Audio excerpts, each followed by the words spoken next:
ಸ್ನೇಹಿತರೆ, VNR 6G class ಆಗುತ್ತಾ. ಏನಪ್ಪ ಅಂದರೆ ಇವತ್ತು ನಾವು ಆಮ್ಲಗಳ ಬಗ್ಗೆ ನೋಡೋಣ ಸ್ನೇಹಿತರೆ. ಆಮ್ಲಗಳು ಅಂತ ವೆರಿ ಇಂಪಾರ್ಟೆಂಟ್ ಚಾಪ್ಟರ್ ಆಗುತ್ತೆ. ಆಮ್ಲಗಳಲ್ಲಿ ಪ್ರತಿಯೊಂದು ಒಂದು ಎಕ್ಸಾಮ್ಗೂ ಒಂದು ಕ್ವಶನ್ ಇರೋ ಸ್ನೇಹಿತರೆ. ಸುಮಾರು 74 ಪೇಜ್ ಇದೆ ಸ್ನೇಹಿತರೆ. ಇದು ಎಷ್ಟಿದೆ? 74 ಪೇಜ್ ಇದೆ. ಆದ ಕಾರಣ ಏನಪ್ಪ ಅಂತಂದರೆ ಎಲ್ಲರೂ ನೀಟಾಗಿ ನೋಡ್ಕೊಳ್ಳಿ ಸ್ನೇಹಿತರೆ.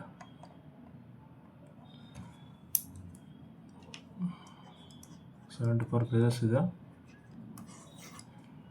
ಅದೇನಪ್ಪ ಅಂತಂದರೆ ಆಮ್ಲಗಳ ಬಗ್ಗೆ ಮತ್ತು ಪ್ರತ್ಯಾಮ್ಲ. ಫೀಡಪ್ ಬೇಕು ಅಂದರೆ ನಮ್ಮ ನಂಬರ್ಗೆ ಏನಪ್ಪ ಅಂದರೆ ಆಯ್ ಅಂತ ಕಳಿಸಿ ಸ್ನೇಹಿತರೆ. ಇದು ಟೆಲಿಗ್ರಾಮ್ ಇದೆ, ಟೆಲಿಗ್ರಾಮ್ ಬೇಕಾದ್ರೆ ಜಾಯ್ನ್ ಆಗಿ. ಯಾವುದಂದರೆ VNR 6G ಕ್ಲಾಸ್ ಅಂತ ಟೆಲಿಗ್ರಾಮ್ ಇದೆ. VNR 6G ಕ್ಲಾಸ್ ಅಂತ ಟೆಲಿಗ್ರಾಮ್ ಇದೆ ಸ್ನೇಹಿತರೆ. ನೆಕ್ಸ್ಟ್ ಒಂದು ಸ್ನೇಹಿತರೆ, ನನ್ನ ಕ್ವಶನ್ ಇದೆ ನೋಡ್ಕೊಬರೋಣ. pH ಮೌಲ್ಯಕ್ಕೆ ಸಂಬಂಧಿಸಿದಂತೆ ಕೆಳಗಿನ ಯಾವ ಹೇಳಿಕೆ ಸರಿಯಾಗಿದೆ? ಜಠರದ ರಸದ pH ಮೌಲ್ಯವು ಶುದ್ಧ ನೀರಿಗಿಂತ pH ಮೌಲ್ಯಕ್ಕಿಂತ ಹೆಚ್ಚಾಗಿದೆ. ಜಠರದ ರಸದ pH ಮೌಲ್ಯವು ಶುದ್ಧ ನೀರಿಗಿಂತ pH ಮೌಲ್ಯಕ್ಕಿಂತ ಹೆಚ್ಚಾಗಿದೆ. ಅಂದರೆ ಜಠರದ ಏನಪ್ಪ ಅಂದರೆ ಶುದ್ಧ ನೀರಿಗಿಂತ ಹೆಚ್ಚಾಗಿದೆ ಅಂತ ಕೇಳಿದರೆ ಶುದ್ಧ ನೀರು 7.2 ಸ್ನೇಹಿತರೆ, ಅದು ಜಾಸ್ತಿ ಆಗಿರುತ್ತೆ. ಇದು ರಾಂಗ್ ಇದೆ ಸ್ನೇಹಿತರೆ. ಇದರಲ್ಲಿ ಸೋಡಿಯಂ ಹೈಡ್ರಾಕ್ಸೈಡ್ ದ್ರಾವಣವು pH ಮೌಲ್ಯ ಶುದ್ಧ ನೀರಿನ pH ಮೌಲ್ಯಕ್ಕಿಂತ ಕಡಿಮೆ ಇದೆ ಸ್ನೇಹಿತರೆ. ಸೋಡಿಯಂ ಹೈಡ್ರಾಕ್ಸೈಡ್ ಇದೆ ಸ್ನೇಹಿತರೆ, ಅದು pH ಮೌಲ್ಯವು ಶುದ್ಧ ನೀರಿನ ಮೌಲ್ಯಕ್ಕಿಂತ ಕಡಿಮೆ ಇದೆ ಸ್ನೇಹಿತರೆ. ಇದು ರಾಂಗ್, ಇದು ಹೆಚ್ಚಾಗಿರುತ್ತೆ ಸ್ನೇಹಿತರೆ. ಶುದ್ಧ ನೀರಿಗಿಂತ ಇದು ಕಡಿಮೆ ಇರುತ್ತೆ. ತಿರ್ಗಾ ಮಿಲ್ಕ್ ಆಫ್ ಮೆಗ್ನೀಷಿಯಂ pH ಮೌಲ್ಯವು ಶುದ್ಧ ನೀರಿನ ಮೌಲ್ಯಕ್ಕಿಂತ ಕಡಿಮೆ ಇದೆ. ಮಿಲ್ಕ್ ಆಫ್ ಮೆಗ್ನೀಷಿಯಂ ಆಮ್ಲ ಆಗಿರುತ್ತೆ ಸ್ನೇಹಿತರೆ, ಇದು ಜಾಸ್ತಿ ಆಗಿರುತ್ತೆ ಸ್ನೇಹಿತರೆ, ಇದು ರಾಂಗು. ಲಿಂಬೆ ರಸದ pH ಮೌಲ್ಯವು ಶುದ್ಧ ನೀರಿಗಿಂತ ಕಡಿಮೆ ಇರುತ್ತದೆ. ಸ್ನೇಹಿತರೆ, ನಿಂಬೆ ರಸ ಏನಪ್ಪ ಅಂದ್ರೆ ಅದು ಏನಪ್ಪ ಅಂದ್ರೆ ಶುದ್ಧ ನೀರಿಗಿಂತ ಕಡಿಮೆ ಇರುತ್ತೆ. ಇದು ಆನ್ಸರ್ ಕರೆಕ್ಟ್ ಇದೆ ಸ್ನೇಹಿತರೆ, ಇದು ಆನ್ಸರ್ ಕರೆಕ್ಟು.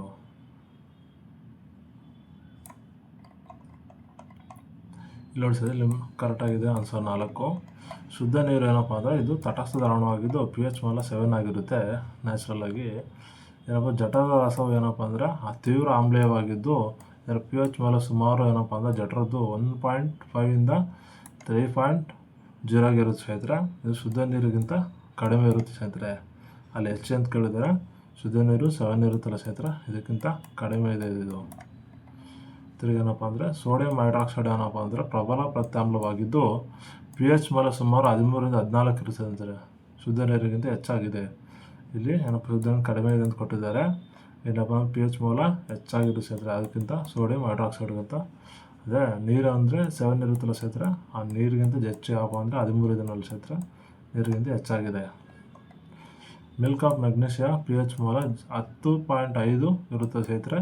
ಇದು ಪ್ರತ್ಯಾಮ್ಲವಾಗಿರೋದ್ರಿಂದ ಶುದ್ಧ ನೀರಿಗಿಂತ ಹೆಚ್ಚಾಗಿರುತ್ತೆ ಸ್ನೇಹಿತರೆ. ಇದು ಶುದ್ಧ ನೀರಿಗಿಂತ ಏನಪ್ಪ ಅಂದರೆ ತುಂಬ ಹೆಚ್ಚಾಗಿರುತ್ತೆ pH ಮೌಲ್ಯ. ಇದು ಕಡಿಮೆ ಅಂತ ಕೊಟ್ಟಿದ್ದಾರೆ, ಇದು ಹೆಚ್ಚಾಗಿರುತ್ತೆ. ಲಿಂಬೆ ರಸದ ಏನಪ್ಪ ಗುಣ ಹೊಂದಿದ್ದು ಆಮ್ಲೀಯ ಗುಣ ಹೊಂದಿದ್ದು pH ಮೌಲ್ಯ 2 ರಿಂದ 3 ಆಗಿರುತ್ತೆ ಸ್ನೇಹಿತರೆ. ಇದು ಶುದ್ಧ ನೀರಿಗಿಂತ ಕಡಿಮೆ ಇದೆ ಸ್ನೇಹಿತರೆ. ಅದು 7 ಸ್ನೇಹಿತರೆ, 7ಕ್ಕಿಂತ ಏನಪ್ಪ ಅಂದರೆ ಕಡಿಮೆ ಇದೆ. ಅದನ್ನು ಏನಪ್ಪ ಅಂದರೆ ಆಮ್ಲೀಯ ಅಂತ ಕರೀತಾರೆ. ನೆಕ್ಸ್ಟ್ ಹೋಗೋಣ ಸ್ನೇಹಿತರೆ, ಇದೊಂದು UPSC ಕ್ವಶನ್ ತಗೊಬರ್ತೀವಿ ಸ್ನೇಹಿತರೆ. UPSC ಕ್ವಶನ್ ನೋಡೋಣ. ಮುಖ್ಯವಾಗಿ ಏನಪ್ಪ ಆಮ್ಲಗಳಲ್ಲಿ ಸಾಮಾನ್ಯ ಕೆಳಗಿನ ಯಾವುದು ಇರುತ್ತದೆ ಅಂತ ಕೇಳಿದರೆ ಸ್ನೇಹಿತರೆ, ಇದರಲ್ಲಿ ಜಲಜನಕ ಆಮ್ಲಗಳಲ್ಲಿ ಇರುತ್ತೆ ಸ್ನೇಹಿತರೆ. ಆಮ್ಲಗಳಲ್ಲಿ ಜಲಜನಕ ಇರುತ್ತೆ. ಆಮ್ಲ ಸಾರತೆ ಪ್ರಬಲತೆಯನ್ನು ಅದರಲ್ಲಿ ಹೈಡ್ರೋಜನ್ ಜಲಜನಕ ಅಯಾನು ಸಂಖ್ಯೆ ಮತ್ತು ಪ್ರಮಾಣ ಆಧಾರದ ಮೇಲೆ ನಿರ್ಧರಿತವಾಗುತ್ತೆ. ಏನಪ್ಪ ಅಂದರೆ ಒಂದು ಆಮ್ಲ ಅಂದರೆ ಅದನ್ನೇನಪ್ಪ ಅಂದರೆ ಕರೀತಾರೆ ಅಂತಂದರೆ ಅದಕ್ಕೆ ಹೈಡ್ರೋಜನ್ ಎಷ್ಟು ಪ್ರಮಾಣದಲ್ಲಿದೆ ನೋಡ್ಕೊಂಡು ಏನಪ್ಪ ಅಂದರೆ ಆಮ್ಲ ಪ್ರತ್ಯಾಮ್ಲ ಕಂಡುಹಿಡಿತಾರೆ ಸ್ನೇಹಿತರೆ. ಒಂದು ಆಮ್ಲದಲ್ಲಿರುವ ಹೈಡ್ರೋಜನ್ ಅಯಾನು ಸಂಖ್ಯೆ ಪ್ರಮಾಣ ಹೆಚ್ಚಾದಂತೆ ಅದರ ಸಾರತೆ ಹೆಚ್ಚುತ್ತದೆ. ಹಾಗೆ ಅವುಗಳ ಸಂಖ್ಯೆ ಪ್ರಮಾಣ ಕಡಿಮೆ ಆದಂತೆ ಅವುಗಳ ಸಾರತೆ ಏನಪ್ಪ ಅಂದರೆ ಕಡಿಮೆ ಆಗುತ್ತೆ. ಅಂದರೆ ಹೈಡ್ರೋಜನ್ ಪ್ರಮಾಣ ಹೆಚ್ಚಾದಂತೆ ಆಮ್ಲೀಯ ಪ್ರಮಾಣ ಹೆಚ್ಚಾಗುತ್ತೆ ಸ್ನೇಹಿತರೆ. ಕಡಿಮೆ ಅಂತ ಪ್ರತ್ಯಾಮ್ಲನೂ ಆಗುತ್ತೆ ಸ್ನೇಹಿತರೆ. ಅದು ವೆರಿ ಇಂಪಾರ್ಟೆಂಟು. ತಿರುಗಿ ಏನಪ್ಪ ಅಂತಂದರೆ ನೆಕ್ಸ್ಟ್ ಕ್ವಶನ್ ಹೋಗೋಣ ಸ್ನೇಹಿತರೆ. ನೀರಿನಲ್ಲಿ ವಾಷಿಂಗ್ ಸೋಡಾ ಇದು ದ್ರಾವಣವಾಗಿದೆ. ಏನಾಗಿದೆಪ್ಪ ಅಂದರೆ ಒಂದು ಪ್ರತ್ಯಾಮ್ಲ ಆಗಿದೆ. ವಾಷಿಂಗ್ ಸೋಡಾ ಒಂದು ಪ್ರತ್ಯಾಮ್ಲ, ಯಾಕಂತಂದರೆ 7 ಮೇಲೆ ಇರುತ್ತೆ ಸ್ನೇಹಿತರೆ. ಇದು ವಾಷಿಂಗ್ ಸೋಡಾ ಬಂದು ಸೋಡಿಯಂ ಕಾರ್ಬೋನೇಟ್ ಅಂತ ಕರೀತಾರೆ. ರಾಸಾಯನಿಕ ಹೆಸರು ಸೋಡಿಯಂ ಕಾರ್ಬೋನೇಟು. ನೋಡಿ ಸ್ನೇಹಿತರೆ, 7ಗಿಂತ ಇದೇನಪ್ಪ ಅಂದರೆ ಜಾಸ್ತಿ ಇದೆ, 7ಕ್ಕಿಂತ ಹೈ ಲೆವೆಲ್ ಇದೆ. ಇದೊಂದು ಪ್ರತ್ಯಾಮ್ಲ ಆಗಿರುತ್ತೆ ಸ್ನೇಹಿತರೆ. ಇದು 11 12 ಇದೆ. ಇದರಲ್ಲಿ ಮುಖ್ಯವಾಗಿ ಕಾರ್ಬೋಹೈಡ್ರೇಟ್ ಅಯಾನ್ಗಳು ಉತ್ಪತ್ತಿ ಮಾಡೋದು ಸ್ನೇಹಿತರೆ. ಸೋಡಿಯಂ ಅಯಾನ್ ಮತ್ತು ಕಾರ್ಬನೇಟ್ ಅಯಾನ್ಗಳನ್ನು ಏನಪ್ಪ ಅಂದರೆ ಉತ್ಪತ್ತಿ ಮಾಡುತ್ತೆ ವಾಷಿಂಗ್ ಸೋಡಾ. 7 ಬಂದರೆ ತಟಸ್ಥ. 7ರಿಂದ ಏನಪ್ಪ ಅಂದರೆ 1ರವರೆಗೆ ಏನಪ್ಪ ಅಂದರೆ ಆಮ್ಲೀಯ. ತಿರ್ಗಿ 7ರಿಂದ 11ವರೆಗೆ ಏನಪ್ಪ ಅಂದರೆ ಪ್ರತ್ಯಾಮ್ಲೀಯ ಆಗಿರ್ಸ್ತಾರೆ. ಇಲ್ಲಿ ತಟಸ್ಥ ಬಂದ್ಬಿಟ್ಟು 7 ಆಗಿರ್ಸ್ತಾರೆ. ಹಿಂಗೊಂದು ಏನಪ್ಪ ಅಂದರೆ ಇದು 6, 5, 4, 3, 2, 1 ಆಗಿರ್ಸ್ತಾರೆ. ಇದು ಆಮ್ಲ ಆಗಿರ್ಸ್ತಾರೆ. ಇದು 7ಕ್ಕಿಂತ ಜಾಸ್ತಿ, ಇದು 8, 9, 10, 11 ಆಗುತ್ತೆ. ಇದು ಪ್ರತ್ಯಾಮ್ಲ ಆಗಿರ್ಸ್ತಾರೆ.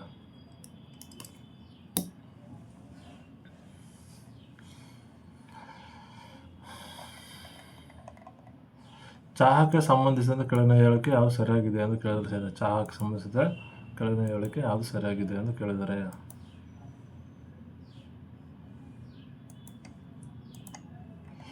ಮುಖ್ಯವಾಗಿ ಚಹಾದಲ್ಲಿ ಏನಪ್ಪ ಅಂದರೆ ಆಮ್ಲೀಯ ಮತ್ತು ಕೆಫಿನ್ ಇರುತ್ತೆ ಸ್ನೇಹಿತರೆ. ಚಹಾದಲ್ಲಿ ಏನಪ್ಪ ಅಂದರೆ ಕೆಫಿನ್ ಇರುತ್ತೆ. ಮುಖ್ಯವಾಗಿ ಚಹಾವು ಆಮ್ಲೀಯ ಮತ್ತು ಕೆಫಿನ್ ಅಂಶಗಳನ್ನು ಹೊಂದಿದೆ. ಇದರಲ್ಲಿ ಮುಖ್ಯ pH ಮೌಲ್ಯ 4 ಹೊಂದಿದೆ ಸ್ನೇಹಿತರೆ. ಯಾವುದಪ್ಪ ಅಂದರೆ ಕೆಫಿನ್ 4 ಹೊಂದಿದೆ. ಇನ್ನು ಈ ಥರ ನೋಡೋಣ ಸ್ನೇಹಿತರೆ. ಕಪ್ಪಲ್ಲಿ ಬಂದ್ಬಿಟ್ಟು ಏನಪ್ಪ ಅಂದರೆ 4.9 ಇದೆ ಸ್ನೇಹಿತರೆ. ಅಷ್ಟರಲ್ಲಿ 7ರಿಂದ 10 ಆಗುತ್ತೆ ಸ್ನೇಹಿತರೆ. ಇದು ಕ್ಯಾಮೊಮೈಲ್, ಪುದೀನ, ಪೆನ್ನಲ್ ಬಂದ್ಬಿಟ್ಟು 6ರಿಂದ 7 ಇದೆ pH ಮೌಲ್ಯ.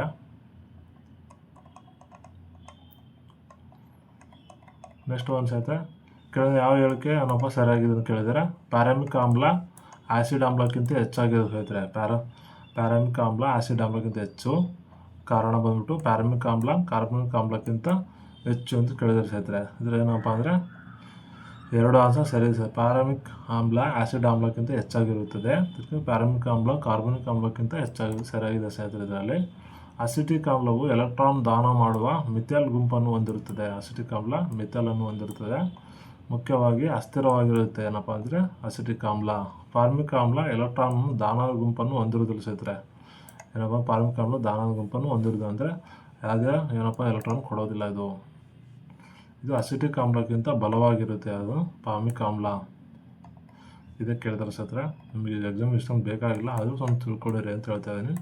ಫಾರ್ಮಿಕ್ ಮತ್ತು ಕಾರ್ಬನಿಕ್ ಆಮ್ಲ ದುರ್ಬಲ ಆಮ್ಲಗಳಾಗಿವೆ ಸ್ನೇಹಿತರೆ. ಇವು ಆಮ್ಲ ಮತ್ತು ಪ್ರತ್ಯಾಮ್ಲ ಸಮಸ್ಯೆ ಕೆಳಗಿನ ಯಾವ ಹೇಳಿಕೆ ಸರಿಯಾಗಿದೆ? KSRTC ಕೇಳಿದ 2009ರಲ್ಲಿ ಆಮ್ಲ ಮತ್ತು ಪ್ರತ್ಯಾಮ್ಲ ಸಮಸ್ಯೆ ಕೆಳಗಿನ ಯಾವ ಹೇಳಿಕೆ ಸರಿಯಾಗಿದೆ ಅಂತಂದರೆ, ಪ್ರತ್ಯಾಮ್ಲಗಳನ್ನು ಆಮ್ಲಗಳನ್ನು ಬೆರೆಸಿದಾಗ ಪರಸ್ಪರ ತಟಸ್ಥಗೊಳ್ತವೆ. ಅಂದರೆ ಆಮ್ಲ ಮತ್ತು ಪ್ರತ್ಯಾಮ್ಲ ಎರಡು ಬೆರೆಸ್ಬಿಟ್ರೆ ಏನಪ್ಪ ಅಂದರೆ ಅವು ತಟಸ್ಥ ಆಗ್ಬಿಡುತ್ತೆ ಸ್ನೇಹಿತರೆ. ಉದಾಹರಣೆ ಏನಪ್ಪ ಅಂದರೆ ಆಮ್ಲ ಪ್ರತ್ಯಾಮ್ಲಗಳನ್ನು ಬೆರೆಸಿದಾಗ ಏನಪ್ಪ ಪ್ರಬಲವಾಗುತ್ತವೆ. ಬೆರೆಸಿದಾಗ ಫಸ್ಟು ತಟಸ್ಥ ಆದಮೇಲೆ ಪ್ರಬಲವಾಗ್ತವೆ. ಆಮ್ಲ ಮತ್ತು ಪರಸ್ಪರ ವರ್ತಿಸಿದಾಗ ಲವಣ ಮತ್ತು ನೀರನ್ನು ಉಂಟು ಮಾಡುತ್ತೆ ಸ್ನೇಹಿತರೆ. ಲವಣ ಮತ್ತು ನೀರನ್ನು ಉಂಟು ಮಾಡಿ ತಟಸ್ಥಕರಣ ಕ್ರಿಯೆ ಉಂಟಾಗುತ್ತೆ. ಇಲ್ಲಿ HCl ಏನಪ್ಪ ಅಂದರೆ ಹೈಡ್ರೋಕ್ಲೋರಿಕ್ ಆಮ್ಲ, NaOH ಬಂದ್ಬಿಟ್ಟು ಸೋಡಿಯಂ ಹೈಡ್ರಾಕ್ಸೈಡ್ ಎರಡು ಸೇರ್ಕೊಂಡು ಏನಪ್ಪ ಅಂದರೆ ಸೋಡಿಯಂ ಕ್ಲೋರೈಡ್ ಪ್ಲಸ್ ನೀರು ಆಗುತ್ತೆ ಸ್ನೇಹಿತರೆ. NaCl ಪ್ಲಸ್ H2 ಆಗುತ್ತೆ.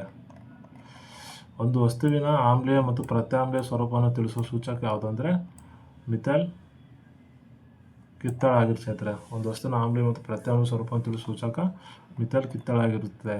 ಒಂದು ವಸ್ತುವಿನ ಆಮ್ಲೀಯ ಮತ್ತು ಪ್ರತ್ಯಾಮ್ಲೀಯ ಸ್ವರೂಪವನ್ನು ತಿಳಿಸುವ ನೀಲಿ ಲಿಟ್ಮಸ್ ಮಿಥೈಲ್ ಮತ್ತು ಫಿನೈಲೈಲ್ ಆಗಿರುತ್ತೆ ಸ್ನೇಹಿತರೆ. ಏನಪ್ಪ ಅಂದರೆ ಪ್ರತ್ಯಾಮ್ಲ ಮತ್ತು ಆಮ್ಲೀಯ ಎರಡು ಗುಂಪು ಮಾಡೋ ಲಿಟ್ಮಸ್ ಕಾಗದ ಒಂದಿರುತ್ತೆ ಸ್ನೇಹಿತರೆ. ಅದ್ರ ಬಗ್ಗೆ ಹೇಳ್ತೀನಿ. ಫಿನೈಲಿನ್ ಅದೊಂದು ಬಳಸ್ತಾರೆ. ಆಮ್ಲೀಯ ಆಹಾರ ಪದಾರ್ಥಗಳು ಸಂಗ್ರಹಿಸಲು ಬಳಸಲಾಗುವುದಿಲ್ಲ. ಏನಪ್ಪ ಅಂದರೆ ಆಮ್ಲೀಯ ಪದಾರ್ಥಗಳನ್ನು ಎಲ್ಲ ಪಾತ್ರೆಗಳಲ್ಲಿ ಹಾಕೋಕ್ಕೆ ಆಗಲ್ಲ ಸ್ನೇಹಿತರೆ. ಯಾಕಂದರೆ ಅದರಿಂದ ಏನಪ್ಪ ಅಂದರೆ ಮುಖ್ಯವಾಗಿ ನಮಗೆ ರಿಯಾಕ್ಷನ್ ಉಂಟಾಗುತ್ತೆ. ತಾವರದಲ್ಲಿ ಹಾಕ್ತಾರೆ ಸ್ನೇಹಿತರೆ ಆಮ್ಲೀಯದನ್ನು. ಸ್ಟೈನ್ಲೆಸ್ ಪಾತ್ರೆಯಲ್ಲೂ ಹಾಕ್ತಾರೆ, ಗಾಜಿನಲ್ಲಿ ಹಾಕ್ತಾರೆ. ಆದರೆ ಗ್ಯಾಲ್ವನೀಕರಣ ಪಾತ್ರೆಯಲ್ಲಿ ಹಾಕಿದ್ರೆ ರಿಯಾಕ್ಷನ್ ಆಗುತ್ತೆ ಸ್ನೇಹಿತರೆ. ಅದರಿಂದ ಇದರಲ್ಲಿ ಹಾಕೋದಿಲ್ಲ ಸ್ನೇಹಿತರೆ. ಆಮ್ಲೀಯ ಪದಾರ್ಥಗಳು ಆ್ಯಸಿಡನ್ನು ಹಾಕೋದಿಲ್ಲ. ಮತ್ತು ನಿಂಬೆ ಆಮ್ಲ ಬಂದ್ಬಿಟ್ಟು ಏನಪ್ಪ ಅಂದರೆ ಇದರ ಸಿಟ್ರಿಕ್ ಆಮ್ಲ ಹೊಂದಿರ್ತದೆ. ನಿಂಬೆ ಆಮ್ಲದಲ್ಲಿ RSL ಕೇಳಿದ್ದಾರೆ. ಕೆಲವೊಂದು ಏನಪ್ಪ ಅಂದ್ರೆ ನೋಡೋಣ ಸ್ನೇಹಿತರೆ. ನಿಂಬೆದಲ್ಲಿ ನೆಲ್ಲಿಕಾಯಲ್ಲಿ ಸಿಟ್ರಿಕ್ ಆಮ್ಲ ಇರುತ್ತದೆ. ನಿಂಬೆದಲ್ಲಿ ನೆಲ್ಲಿಕಾಯಲ್ಲಿ ಸಿಟ್ರಿಕ್ ಆಮ್ಲ ಇರುತ್ತದೆ ಸ್ನೇಹಿತರೆ.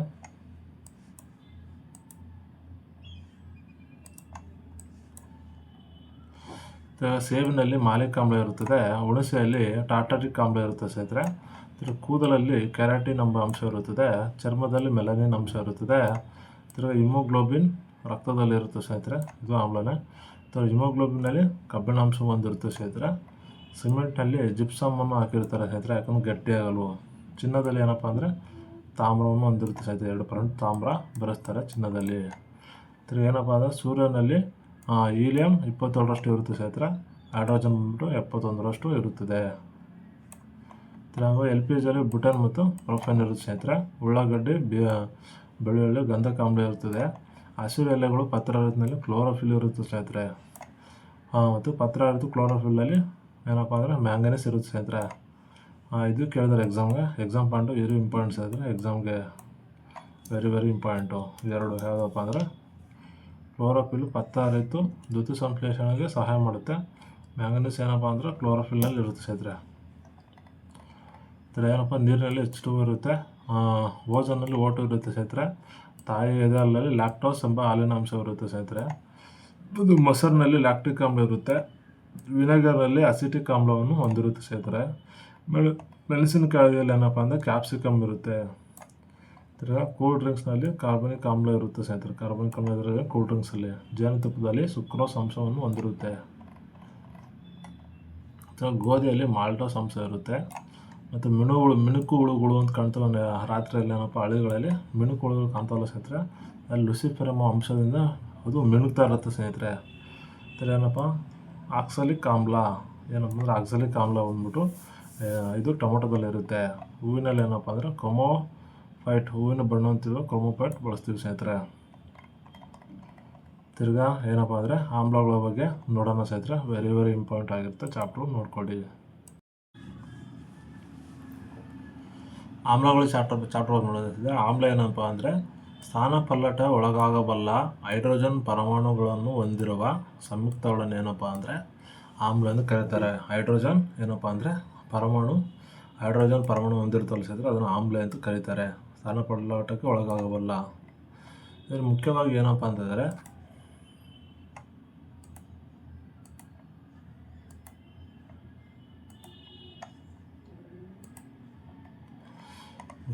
ಆಮ್ಲಗಳು ಹೈಡ್ರೋಜನ್ ಪರಮಾಣುಗಳನ್ನು ಹೊಂದಿರುತ್ತವೆ ಸ್ನೇಹಿತರೆ. ಮುಖ್ಯವಾಗಿ ಏನಪ್ಪ ಅಂದರೆ ಸ್ಥಾನಪಲ್ಲಟಕ್ಕೆ ಒಳಗಾಗುವುದಿಲ್ಲ ಯಾವ ಆಮ್ಲಗಳು. ಲೋಹದೊಂದಿಗೆ ವರ್ತಿಸಿದಾಗ ಇವು ಹೈಡ್ರೋಜನ್ ಅನಿಲ ಬಿಡುಗಡೆ ಹೊಂದಿರುತ್ತೆ. ಲೋಹಗಳೊಂದು ಯಾವ ವರ್ತಿಸಿದಾಗ ಅವು ಹೈಡ್ರೋಜನ್ ಅನಿಲವನ್ನು ಏನಪ್ಪ ಅಂದರೆ ಬಿಡುಗಡೆ ಮಾಡ್ತವೆ ಸ್ನೇಹಿತರೆ. Very important. ತಿರ್ಗಪ್ಪ ಏನಪ್ಪ ಅಂತಂದರೆ ಉದಾಹರಣೆ ಯಾರಪ್ಪ ಆಮ್ಲಗಳಲ್ಲಿ ಹೈಡ್ರಾಲಿಕ್ ಆಮ್ಲ ಉದಾಹರಣೆ ಏನಪ್ಪ ಅಂತಂದರೆ ಹೈಡ್ರೋಕ್ಲೋರಿಕ್ ಆಮ್ಲ HCl, ತಿರ್ಗಿ ಸಲ್ಫ್ಯೂರಿಕ್ ಆಮ್ಲ H2SO4, ನೈಟ್ರಿಕ್ ಆಮ್ಲ HNO3, ಅಸಿಟಿಕ್ ಆಮ್ಲ CH3COOH ಆಗಿರುತ್ತೆ ಸ್ನೇಹಿತರೆ. ಈ ಪ್ರತ್ಯಾಮ್ಲಗಳು ಏನಪ್ಪ ಅಂತಂದರೆ ಮುಖ್ಯವಾಗಿ ಇದರಲ್ಲಿ ನೀರಿನಲ್ಲಿ ಕರಗಿದಾಗ ಹೈಡ್ರಾಕ್ಸೈಡ್ ಅಯಾನುಗಳು ಬಿಡುಗಡೆ ಮಾಡುವ ಅಥವಾ ಆಮ್ಲದೊಂದಿಗೆ ವರ್ತಿಸಿದಾಗ ಲವಣ ಮತ್ತು ನೀರನ್ನು ಕೊಡುವ ಸಂಯುಕ್ತಗಳನ್ನು ಏನಪ್ಪ ಅಂದರೆ ಪ್ರತ್ಯಾಮ್ಲಗಳನ್ನು ಕರೀತಾರೆ. ನೋಡಿ ಸ್ನೇಹಿತರೆ, ಇಂಪಾರ್ಟೆಂಟ್ ಏನಪ್ಪ ಅಂದರೆ ಅಯಾನುಗಳು ಬಿಡುಗಡೆ ಮಾಡುವಾಗ ಆಮ್ಲದೊಂದಿಗೆ ವರ್ತಿಸ್ತಾರೆ. ಇದು ಆಮ್ಲಜನಕದೊಂದಿಗೆ ಏನಪ್ಪ ಅಂದರೆ ವರ್ತನೆ ಮಾಡ್ತವೆ. ಈ ಆಮ್ಲದೊಂದಿಗೆ ವರ್ತನೆ ಮಾಡಿಬಿಟ್ಟು ಏನಪ್ಪ ಅಂತಂದರೆ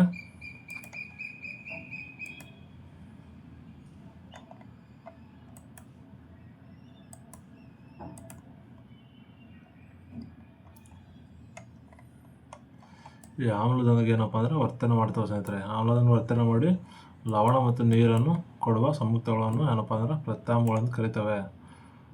ಓಕೆ ಸ್ನೇಹಿತರೆ, ಅದರಲ್ಲಿ ಏನಪ್ಪ ಅಂದರೆ ನಿಮ್ಗೆ ಸಂಬಂಧಪಟ್ಟಂಗೆ ಇಲ್ಲಿ ಹೈಡ್ರೋಜನ್ ಅಂಶ ಬಿಡುಗಡೆ ಮಾಡುತ್ತೆ ಸ್ನೇಹಿತರೆ. ಹೈಡ್ರೋಜನ್ ಬಿಡುಗಡೆ ಮಾಡಿದ್ರೆ ಲವಣ ಮತ್ತು ನೀರನ್ನು ಸಹ ಬಿಡುಗಡೆ ಮಾಡ್ತವೆ.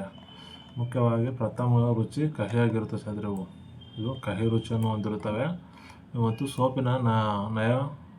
ಸೋಪಿನಂತೆ ನಯವಾಗಿರುತ್ತವೆ ಸ್ನೇಹಿತರೆ. ಇವು ಮುಟ್ಟಿದಾಗ ಕೆಂಪು ಲಿಟ್ಮಸ್ ಕಾಗದವು ಏನಪ್ಪ ಅಂದರೆ ನೀಲಿ ಬಣ್ಣಕ್ಕೆ ಬದಲಾಗುತ್ತೆ ಸ್ನೇಹಿತರೆ. ಪ್ರತ್ಯಾಮ್ಲದಲ್ಲಿ ನೀರಿನಲ್ಲಿ ಕರಗುವ ಪ್ರತ್ಯಾಮ್ಲಗಳು ಕ್ಷಾರೀಯ ವಸ್ತುಗಳಾಗಿರ್ತವೆ. ಆ ಪ್ರತ್ಯಾಮ್ಲಕ್ಕೆ ಉದಾಹರಣೆ ಸೋಡಿಯಂ ಹೈಡ್ರಾಕ್ಸೈಡ್, ಇದು ಸೋಪಿನ ತಯಾರಿಕೆಯಲ್ಲಿ ಬಳಸ್ತೀವಿ. ಪೊಟ್ಯಾಷಿಯಂ ಬಳಸ್ತೀವಿ ಸ್ನೇಹಿತರೆ, COH.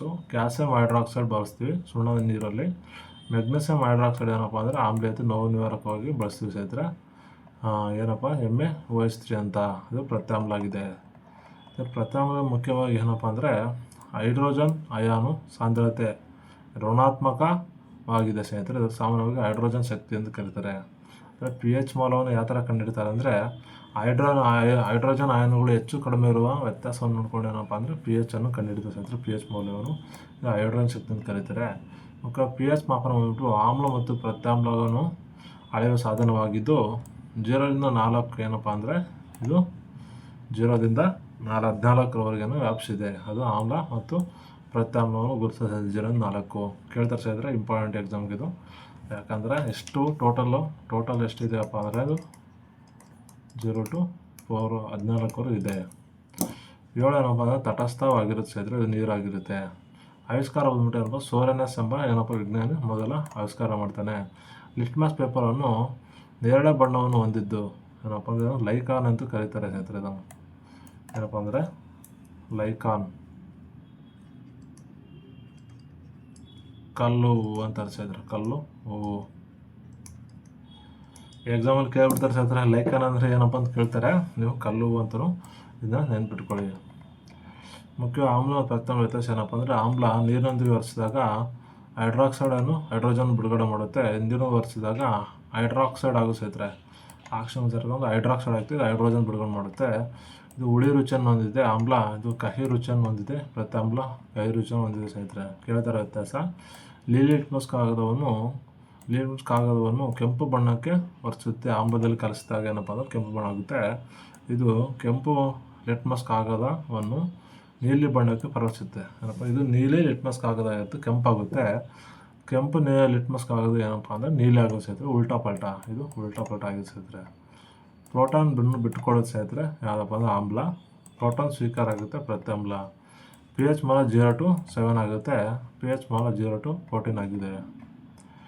ತಿರ್ಗಿ ಏನಪ್ಪ, pH 7ಗಿಂತ ಕಡಿಮೆ ಇರೋದು ಏನಪ್ಪ ಅಂತ ಮುಖ್ಯವಾಗಿ ಯಾವುದಾದ್ರು ಬರ್ತಾವ ಅಂದರೆ pH ಮೌಲ್ಯ ಆಮ್ಲೀಯ ವಸ್ತುಗಳು ಯಾವುದಪ್ಪ ಅಂದರೆ ಜಠರ 1.52 ಇದೆ ಸ್ನೇಹಿತರೆ, 1.2 ಇದೆ. ನಿಂಬೆರಸ 2.5 ಇದೆ. ವೈನ್ 2.8 ಇದೆ. ಸೇಬು 0.3 ಇದೆ. ವಿನೆಗರು 3.0 ಇದೆ ಸ್ನೇಹಿತರೆ. ಕಾಫಿ 5.0 ಇದೆ. ಆಮ್ಲ ಏನಪ್ಪ 5.6 ಇದೆ ಸ್ನೇಹಿತರೆ. ಆಮ್ಲ ಎಷ್ಟು 5.6 ಇದೆ. ಲಾಲಾರಸ ಬಂದ್ಬಿಟ್ಟು 6.5 ಇದೆ. ಹಾಲು 6.6 ಸ್ನೇಹಿತರೆ. ಇವೆಲ್ಲ ನೋಡ್ಕೊಳ್ಳಿ ಸ್ನೇಹಿತರೆ, ಪ್ರಿಂಟೆಡ್ ನೋಡ್ಕೊಳ್ಳಿ, ಯಾಕಂದರೆ ಎಕ್ಸಾಮ್ ಕೇಳಿದ್ದಾರೆ ರೀಸೆಂಟಾಗಿ ಯಾವುದು ಎಷ್ಟಿದೆ ಅಂತ. ಒಂದು ರಟ್ಟು ಹೊಡೆದು ಬಿಡಿ ಸ್ನೇಹಿತರೆ. ಇವೆಲ್ಲ ತಟಸ್ಥ ವಸ್ತು ಏನಪ್ಪ ನೀರಾಗಿರುತ್ತೆ. ಪ್ರತ್ಯಾಮ್ಲವು 7ಕ್ಕಿಂತ ಹೆಚ್ಚಾಗಿರುತ್ತೆ ಸ್ನೇಹಿತರೆ. ಅದರಲ್ಲಿ ಏನಪ್ಪ ರಕ್ತದ ಗುಂಪು 7.4 ಇರುತ್ತೆ. ಮೊಟ್ಟೆ 7.8 ಇದೆ. ಟೂತ್ ಬ್ರಷ್ 8 ಇದೆ. ಸಮೃದ್ಧ ನೀರು 8.5 ಇದೆ. ವಾಷಿಂಗ್ ಸೋಡಾ 9.0 ಇದೆ ಸ್ನೇಹಿತರೆ. ಮಿಲ್ಕ್ ಆಫ್ ಮೆಗ್ನೀಸಿಯಮ್ 10.5 ಇದೆ.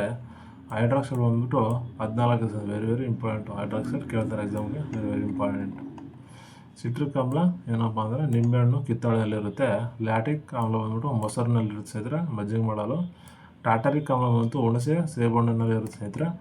ಆಕ್ಸಲಿಕ್ ಆಮ್ಲ ಬಂದ್ಬಿಟ್ಟು ಏನಪ್ಪ ಅಂತ ಟೊಮೊಟೊದಲ್ಲಿರುತ್ತೆ ಸ್ನೇಹಿತರೆ. ಆಕ್ಸಲಿಕ್ ಆಮ್ಲ ಇದರಲ್ಲಿರುತ್ತೆ, ಟೊಮೊಟೊದಲ್ಲಿರುತ್ತೆ.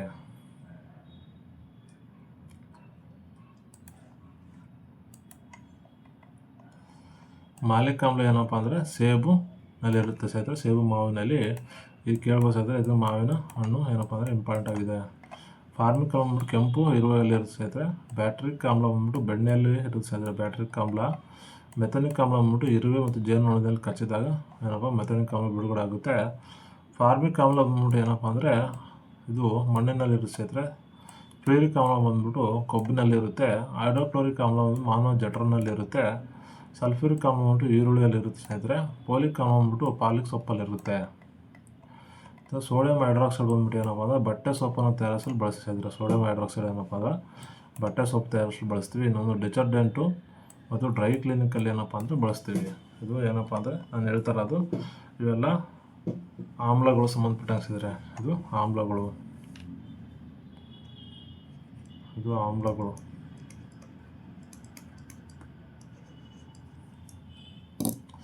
ಸೋಡಿಯಂ ಹೈಡ್ರಾಕ್ಸೈಡ್ ಏನಪ್ಪ ಅಂದರೆ ಬಟ್ಟೆ ಸೋಪನ್ನು ಏನಪ್ಪ ಅಂದರೆ ತಯಾರಿಸಲು. ಡಿಟರ್ಜೆಂಟ್ ಡ್ರೈ ಕ್ಲೀನಿಕಲ್ಲಿ ಸೋಡಿಯಂ ಹೈಡ್ರಾಕ್ಸೈಡ್ ಬಳಸ್ತಾರೆ. ಕಾಗದ ತಯಾರಿಕಲ್ಲಿ ಸೋಡಿಯಂ ಹೈಡ್ರಾಕ್ಸೈಡ್ ಬಳಸ್ತಾರೆ ಸ್ನೇಹಿತರೆ. ಇದನ್ನು ಕಾಸ್ಟಿಕ್ ಸೋಡಾ ಅಂತ ಕರೀತಾರೆ. ಸೋಡಿಯಂ ಹೈಡ್ರಾಕ್ಸೈಡನ್ನು ಕಾಸ್ಟಿಕ್ ಸೋಡಾ ಅಂತ ಕರೀತಾರೆ.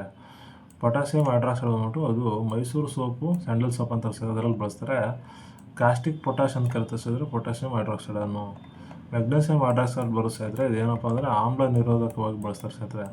ಆದರೆ ನಮ್ಗೆ ಗ್ಯಾಸ್ಟ್ರಿಕ್ ಆದಾಗ ಏನಪ್ಪ ಅಂದರೆ ಇದು ಏನಪ್ಪ ಅಂದರೆ ನಮಗೆ ಆಮ್ಲ ನಿರೋಧವಾಗಿ ಬಳಸ್ತಾರೆ ಸ್ನೇಹಿತರೆ. ಮತ್ತು ಅವಾಗ ಬೆಂಕಿಯನ್ನು ನಂದಿಸಲು ಏನಪ್ಪ ಅಂತಂದರೆ ಮೆಗ್ನೀಸಿಯಂ ಹೈಡ್ರಾಕ್ಸೈಡನ್ನು ಸಹ ಬಳಸ್ತಾರೆ ಸ್ನೇಹಿತರೆ. ಬೆಂಕಿಯನ್ನು ನಂದಿಸಲು ಏನಪ್ಪ ಅಂದರೆ ಮೆಗ್ನೀಸಿಯಂ ಹೈಡ್ರಾಕ್ಸೈಡ್ ಬಳಸ್ತಾರೆ. ಮಿಲ್ಕ್ ಆಫ್ ಮೆಗ್ನೀಷಿಯಂ ಅಂತ ಕರೀತಾರೆ ಸ್ನೇಹಿತರೆ. ಇದನ್ನು ಏನಪ್ಪ ಅಂದರೆ ಮಿಲ್ಕ್ ಆಫ್ ಮೆಗ್ನೀಷಿಯಂ ಅಂತ ಕರೀತಾರೆ.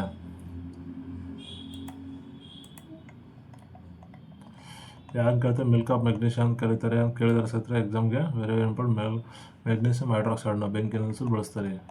ಮತ್ತು ಅಮೋನಿಯಂ ಹೈಡ್ರಾಕ್ಸೈಡ್ ಬಂದ್ಬಿಟ್ಟು ಬಟ್ಟೆ ಮೇಲಿನ ಸ್ನಾಯು ಮತ್ತು ಗ್ರೀನ್ ಕಲೆಗಳನ್ನು ತೆಗೆಯಲು ಬಳಸ್ತೀವಿ ಸ್ನೇಹಿತರೆ. ಕ್ಯಾಲ್ಸಿಯಂ ಹೈಡ್ರಾಕ್ಸೈಡ್ ಸುಣ್ಣದ ತಿಳಿ ನೀರಲ್ಲಿ ಬಳಸ್ತಾರೆ ಸ್ನೇಹಿತರೆ.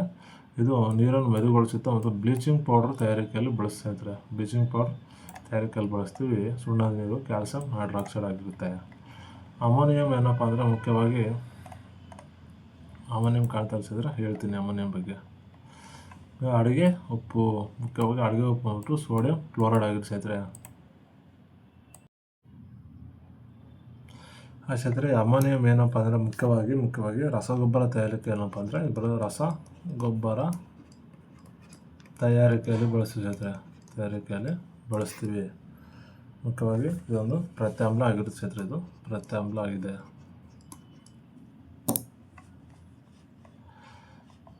ಇದರ ಅಮೋನಿಯಂ ಹೈಡ್ರಾಕ್ಸೈಡ್ ಬರುತ್ತೆ, ಅದು ಬೇರೆ ಹೇಳ್ತೀನಿ. ನೆಕ್ಸ್ಟ್ ಹೋಗೋಣ ಸರ್. ಅಡುಗೆ ಉಪ್ಪು ಬಂದ್ಬಿಟ್ಟು ಏನಪ್ಪ ಅಂದರೆ ಸೋಡಿಯಂ ಕ್ಲೋರೈಡ್ ಆಗಿರುತ್ತೆ. ಅಡುಗೆ ಸೋಡಾ ಬಂದ್ಬಿಟ್ಟು ಏನಪ್ಪ ಸೋಡಿಯಂ ಬೈಕಾರ್ಬೋನೇಟ್ ಅಂತ ಕರೀತಾರೆ ಸ್ನೇಹಿತರೆ.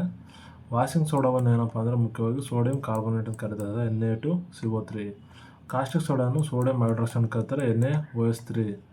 ಬ್ಲೀಚಿಂಗ್ ಪೌಡರ್ ಬಂದ್ಬಿಟ್ಟು ಕ್ಯಾಲ್ಸಿಯಂ ಹೈಪೋಕ್ಲೋರೈಡ್ ಅಂತ ಕರೀತಾರೆ, CaCO2 ಆಗುತ್ತೆ, Cl2 ಆಗುತ್ತೆ. ಸುಣ್ಣದ ಕಲ್ಲು ಕ್ಯಾಲ್ಸಿಯಂ ಕಾರ್ಬೋನೇಟ್ ಅಂತ ಕರೀತಾರೆ, CaCO3 ಆಗಿರುತ್ತೆ.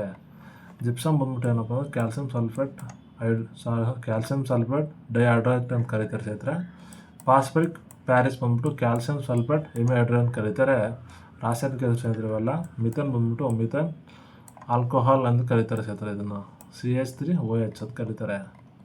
ಮುಖ್ಯವಾಗಿ ಮಿಥೇನಲ್ಲಿ ಇಥೆಲ್ ಬಂದ್ಬಿಟ್ಟು ಆಲ್ಕೋಹಾಲ್ ಅಂತ ಕರೀತಾರೆ, ಇಥೆಲ್ ಆಲ್ಕೋಹಾಲ್ ಅಂತ ಕರೀತಾರೆ, C2H5OH ಅಂತ ಕರೀತಾರೆ ಸ್ನೇಹಿತರೆ. ಮುಖ್ಯವಾಗಿ ಅತಿ ಸಂಯುಕ್ತಗಳು ಯಾವುದಪ್ಪ ಅಂದರೆ ನೋಡ್ಕೊಂಡು ನೀರಿನಲ್ಲಿ ರಾಸಾಯನಿಕ ವಸ್ತು ಕೇಳ್ತಾರೆ ಸ್ನೇಹಿತರೆ. ಅವಾಗ ನೀರನ್ನ H2 ಅಂತ ಕರೀತಾರೆ, ಸೋಡಿಯಂ NaCl ಅಂತ ಕರೀತಾರೆ, ಕಾರ್ಬನ್ ಡೈಆಕ್ಸೈಡ್ CO2 ಅಂತ ಕರೀತಾರೆ, ಅಮೋನಿಯಂಗೆ NH3 ಅಂತ ಕರೀತಾರೆ, ಮಿಥೇನ್ಗೆ CH4 ಅಂತ ಕರೀತಾರೆ ಸ್ನೇಹಿತರೆ. ಮತ್ತು ಕ್ಯಾಲ್ಸಿಯಂ ಕಾರ್ಬನ್ಗೆ CaCO3 ಅಂತ ಕರೀತಾರೆ, ಹೈಡ್ರಾಕ್ಸೈಡ್ ಕ್ಲೋರೈಡ್ಗೆ HCl ಅಂತ ಕರೀತಾರೆ, ಸಲ್ಫ್ಯೂರಿಕ್ ಆಮ್ಲಗೆ H2SO4 ಅಂತ ಕರೀತಾರೆ ಸ್ನೇಹಿತರೆ. ಇವೆಲ್ಲ ನೋಡ್ಕೊಳಿಸಿದೆ. ಗ್ಲುಕೋಸ್ ಇದೆ ನೋಡಿ, C6H2O6 ಅಂತ ಕರೀತಾರೆ ಸ್ನೇಹಿತರೆ ಗ್ಲುಕೋಸ್ಗೆ. ಆಮೇಲೆ ಏನಪ್ಪ ಅಂದರೆ ಇಥೆಲಿನ್ ಬಂದ್ಬಿಟ್ಟು C2H5OH ಅಂತ ಕರೀತಾರೆ. ಅಸಿಟಿಕ್ ಆಮ್ಲ ನೋಡ್ಕೊಳ್ಳಿ ಸ್ನೇಹಿತರೆ, ಇದೆಲ್ಲ ನೋಡ್ಕೊಳ್ಳಿ ಬೇಕಾಗುತ್ತೆ. ಐರನ್ ಕ್ಲೋರೈಡ್ ಬಂದ್ಬಿಟ್ಟು FeCl2 ಅಂತ ಕರೀತಾರೆ ಸ್ನೇಹಿತರೆ. ಕಾಪರ್ ಸಲ್ಫೇಟ್ಗೆ CuSO4 ಅಂತ ಕರೀತಾರೆ. ಸೋಡಿಯಂ ಕ್ಲೋರೈಡ್ ಬಂದ್ಬಿಟ್ಟು ಏನಪ್ಪ ಅಂದರೆ ಮುಖ್ಯವಾಗಿ ಸೋಡಿಯಂ ಕ್ಲೋರೈಡ್ ಬಂದ್ಬಿಟ್ಟು ಅಡುಗೆ ಉಪ್ಪು ಅಂತ ಕರೀತಾರೆ. ಇದು ಮೀನು ಮತ್ತು ಮಾಂಸ ಸಂರಕ್ಷಣೆಯಲ್ಲಿ ಬಳಸ್ತೀವಿ ಸ್ನೇಹಿತರೆ. ಆಹಾರ ರುಚಿಗೊಳಿಸಲು ಬಳಸ್ತೀವಿ. ಸೋಡಿಯಂ ಕ್ಲೋರೈಡ್ ಬಂದ್ಬಿಟ್ಟು ಆಹಾರ ರುಚಿಗೊಳಿಸಲು ಆಹಾರಕ್ಕೆ ಹಾಕ್ತಾರೆ ಸ್ನೇಹಿತರೆ. ಆಹಾರ ಸಂಗ್ರಹಣೆ ಬಳಸ್ತೀವಿ. ಗಾಜಿನ ತಯಾರಿಕೆಯಲ್ಲಿ ಏನಪ್ಪ ಅಂದರೆ ಬಳಸ್ತೀವಿ. ಸೋಡಿಯಂ ಕಾರ್ಬೈಡ್ ಬಂದ್ಬಿಟ್ಟು ವಾಷಿಂಗ್ ಸೋಡಾದಲ್ಲಿ ಬಳಸ್ತೀವಿ. ಬಟ್ಟೆ ತೊಳೆಯಲು ಬೆಂಕಿಯನ್ನು ನಂದಿಸಲು ಬಳಸಿ ಸ್ನೇಹಿತರೆ. ನೀರಿನ ಶಾಶ್ವತ ಗಡಸ್ಥಾನ ಹೋಗಲಾಡಿಸಲು ಏನಪ್ಪ ಅಂದರೆ ಸೋಡಿಯಂ ಕಾರ್ಬೋನೇಟನ್ನು ಬಳಸ್ತೀವಿ ಸ್ನೇಹಿತರೆ. ಬೆಂಕಿ ನಂದಿಸಲು ಏನಪ್ಪ ಅಂದರೆ ಸೋಡಿಯಂ ಕಾರ್ಬೋನೇಟ್ ಬಳಸ್ತೀವಿ. ತಿರುಗಿ ಇನ್ನೊಂದು ಏನಪ್ಪ ಅಂದರೆ ಮೆಗ್ನೀಷಿಯಮ್ ಏನಪ್ಪ ಅಂದರೆ ಇದು ಸಹ ಬೆಂಕಿ ನಂದಿಸಲು ಬಳಸ್ತೀವಿ ಸ್ನೇಹಿತರೆ. ಬೆಂಕಿ ನಂದಿಸಲು ಮೆಗ್ನೀಷಿಯಂ ಹೈಡ್ರಾಕ್ಸೈಡ್ ಬಳಸ್ತೀವಿ. ಮೆಗ್ನೀಷಿಯಂ ಹೈಡ್ರಾಕ್ಸೈಡ್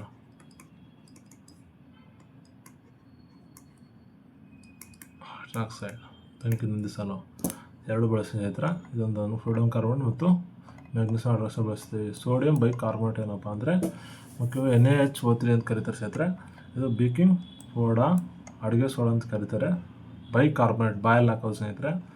ಆಹಾರ ಮೃದು ಹೆಚ್ಚಿಸಲು, ಜಠರ ಆಮ್ಲ ಶಮನಗೊಳಿಸಲು, ಗ್ಯಾಸ್ಟ್ರಿಕ್ ಆದಾಗೆ ಅಗ್ನಿಶಾಮಕ ಉಪಕರಣಗಳಲ್ಲಿ ಏನಪ್ಪ ಅಂದರೆ ಸೋಡಿಯಂ ಬೈಕಾರ್ಬೋನೇಟನ್ನು ಬಳಸ್ತೀವಿ ಸ್ನೇಹಿತರೆ. ಕ್ಯಾಲ್ಸಿಯಂ ಕಾರ್ಬೋನೇಟ್ ಏನಪ್ಪ ಅಂದರೆ ಮುಖ್ಯವಾಗಿ ಇದರಲ್ಲಿ ಕ್ಯಾಲ್ಸಿಯಂ ಕಾರ್ಬೋನೇಟ್ ಬಂದ್ಬಿಟ್ಟು ಸುಣ್ಣದ ಕಲ್ಲು ಅಂತ ಕರೀತಾರೆ ಸ್ನೇಹಿತರೆ. ಕಪ್ಪೆ ಚಿಪ್ಪಿನಿಂದ ಮಾಡಿರ್ತಾರೆ. ಮೊಟ್ಟೆ ಕವಚಗಳಲ್ಲಿ ಏನಪ್ಪ ಮಾಡಿರ್ತಾರೆ. ಹವಳಗಳಲ್ಲಿ ಕಂಡುಬರೋ ಸ್ನೇಹಿತರೆ. ಇದು ಹವಳಗಳಲ್ಲಿ ಕಂಡುಬರುತ್ತೆ. ಕ್ಯಾಲ್ಸಿಯಂ ಆಕ್ಸಿಕ್ಲೋರೈಡ್ ಬಂದ್ಬಿಟ್ಟು ಬ್ಲೀಚಿಂಗ್ ಪೌಡರಲ್ಲಿ ಬಳಸ್ತೀವಿ ಸ್ನೇಹಿತರೆ. ಬಟ್ಟೆ ಕಾರ್ಖಾನೆ ಬಿಳುಪು ನೀಡಲು ಬಳಸ್ತೀವಿ. ಕಾಗದ ಕಾರ್ಖಾನೆಗಳಲ್ಲಿ ಬಳಸ್ತೀವಿ ಸ್ನೇಹಿತರೆ. ನೀರನ್ನು ಶುದ್ಧೀಕರಿಸಲು ಏನಪ್ಪ ಅಂದರೆ ಇಂಪಾರ್ಟೆಂಟ್ ಸ್ನೇಹಿತರೆ. ನೀರನ್ನು ಶುದ್ಧೀಕರಿಸಲು ಕ್ಯಾಲ್ಸಿಯಂ ಆಕ್ಸಿಕ್ಲೋರೈಡನ್ನು ಬಳಸ್ತೀವಿ. ಈಗ ಕ್ಯಾಲ್ಸಿಯಂ ಸಲ್ಫೇಟ್ ಬಂದ್ಬಿಟ್ಟು ಹೆಮಿಹೈಡ್ರೇಟ್ ಅಂತ ಬಳಸ್ತೀವಿ ಸ್ನೇಹಿತರೆ. ಹೆಮಿಹೈಡ್ರೇಟ್ ಬಂದ್ಬಿಟ್ಟು ಫಾಸ್ಫರೇಟ್ ಪ್ಯಾರಿಸಲ್ಲಿ ಬಳಸ್ತೀವಿ. ಫಾಸ್ಫಾಫ್ಯಾರಿಟಲ್ಲಿ ಬಳಸ್ತೀವಿ, POP ಅಂತ ಕರೀತಾರೆ. ಆಟಿಕೆ ತಯಾರಿಕೆಯಲ್ಲಿ ಏನಪ್ಪ ಅಂದರೆ ಹೆಮಿಹೈಡ್ರೇಟ್ ಬಳಸ್ತೀವಿ. ಅಲಂಕಾರಿಕ ವಸ್ತುಗಳಲ್ಲಿ ಏನಪ್ಪ ಹೆಮಿಹೈಡ್ರೇಟ್ ಬಳಸ್ತೀವಿ. ಗೋಡೆಗಳ ಮೇಲೆ ನುಣುಪು ತೆಗೆಯಲು ಏನಪ್ಪ ಅಂದರೆ ಎಮ್ಯುಲೇಟೆಡ್ ಬಳಸ್ತೀವಿ ಸ್ನೇಹಿತರೆ. ಮೃದ ಮೂಲಗಳನ್ನು ಜೋಡಿಸಲು ಎಮ್ಯುಲೇಟೆಡ್ ಬಳಸ್ತೀವಿ ಸ್ನೇಹಿತರೆ. ಕಾಪರ್ ಸಲ್ಫೇಟ್ ಬಂದ್ಬಿಟ್ಟು ಶಿಲೀಂಧ್ರ ನಾಶಕ ಅಂತ ಕರೀತಾರೆ ಸ್ನೇಹಿತರೆ. ಏನಪ್ಪ ಅಂದರೆ ಮನೆಯಲ್ಲಿ ಅಲ್ಲಿ ಶಿಲೀಂಧ್ರ ಬೆಳೀತಾವಲ್ಲ ಸ್ನೇಹಿತರೆ, ಅಲ್ಲಿ ನಾಶ ಮಾಡಲು. ಕಾಪರ್ ಸಲ್ಫೇಟ್ ಬಂದ್ಬಿಟ್ಟು ಏನಪ್ಪ ಅಂದರೆ ಅಲ್ಲಿ ನೋಡಿದ್ವಿ. ಸೋಡಿಯಂ ಬೆಂಜೋನೇಟ್ ಬಂದ್ಬಿಟ್ಟು ಉಪ್ಪಿನಕಾಯಿಯಲ್ಲಿ ಏನಪ್ಪ ಅಂದರೆ ಕೆಡದಂತೆ ಅದನ್ನು ಬಳಸಿ ಸ್ನೇಹಿತರೆ. ಬೋಡೋ ಮಿಶ್ರಣ ಬಂದ್ಬಿಟ್ಟು ತಾಮ್ರ ಸಲ್ಫೇಟ್ ಸಣ್ಣ ನೀರಲ್ಲಿ ತಾಮ್ರ ಸಲ್ಫೇಟ್ ಮತ್ತು ಸುಣ್ಣ ಮತ್ತು ನೀರಿನಲ್ಲಿ ಬಳಸ್ತೀವಿ ಬೋಡೋ ಮಿಶ್ರಣ. ಸಸ್ಯಗಳಲ್ಲಿ ಶಿಲೀಂಧ್ರ ನಾಶ ಮಾಡಲು, ಕಳೆನಾಶಕ ಸಸ್ಯಗಳಲ್ಲಿ ಶಿಲೀಂಧ್ರ ಮಾಡಲು ಏನಪ್ಪ ಅಂದರೆ ಬೋಡೋ ಮಿಶ್ರಣ ಬಳಸ್ತಿದ್ರೆ CuSO4 ಅಂತ. ತಿರ್ಗಾ ಕಣ್ಣಿನಲ್ಲಿ ಏನಪ್ಪ ಅಂದರೆ ಬೋರಿಕ್ ಆಮ್ಲವನ್ನು ಹೊಂದಿರುತ್ತೆ ಸ್ನೇಹಿತರೆ. ಆಹಾರದಲ್ಲಿ ಏನಪ್ಪ ಅಂದರೆ ಸಿಟ್ರಿಕ್ ಆಮ್ಲವನ್ನು ಹೊಂದಿರುತ್ತೆ.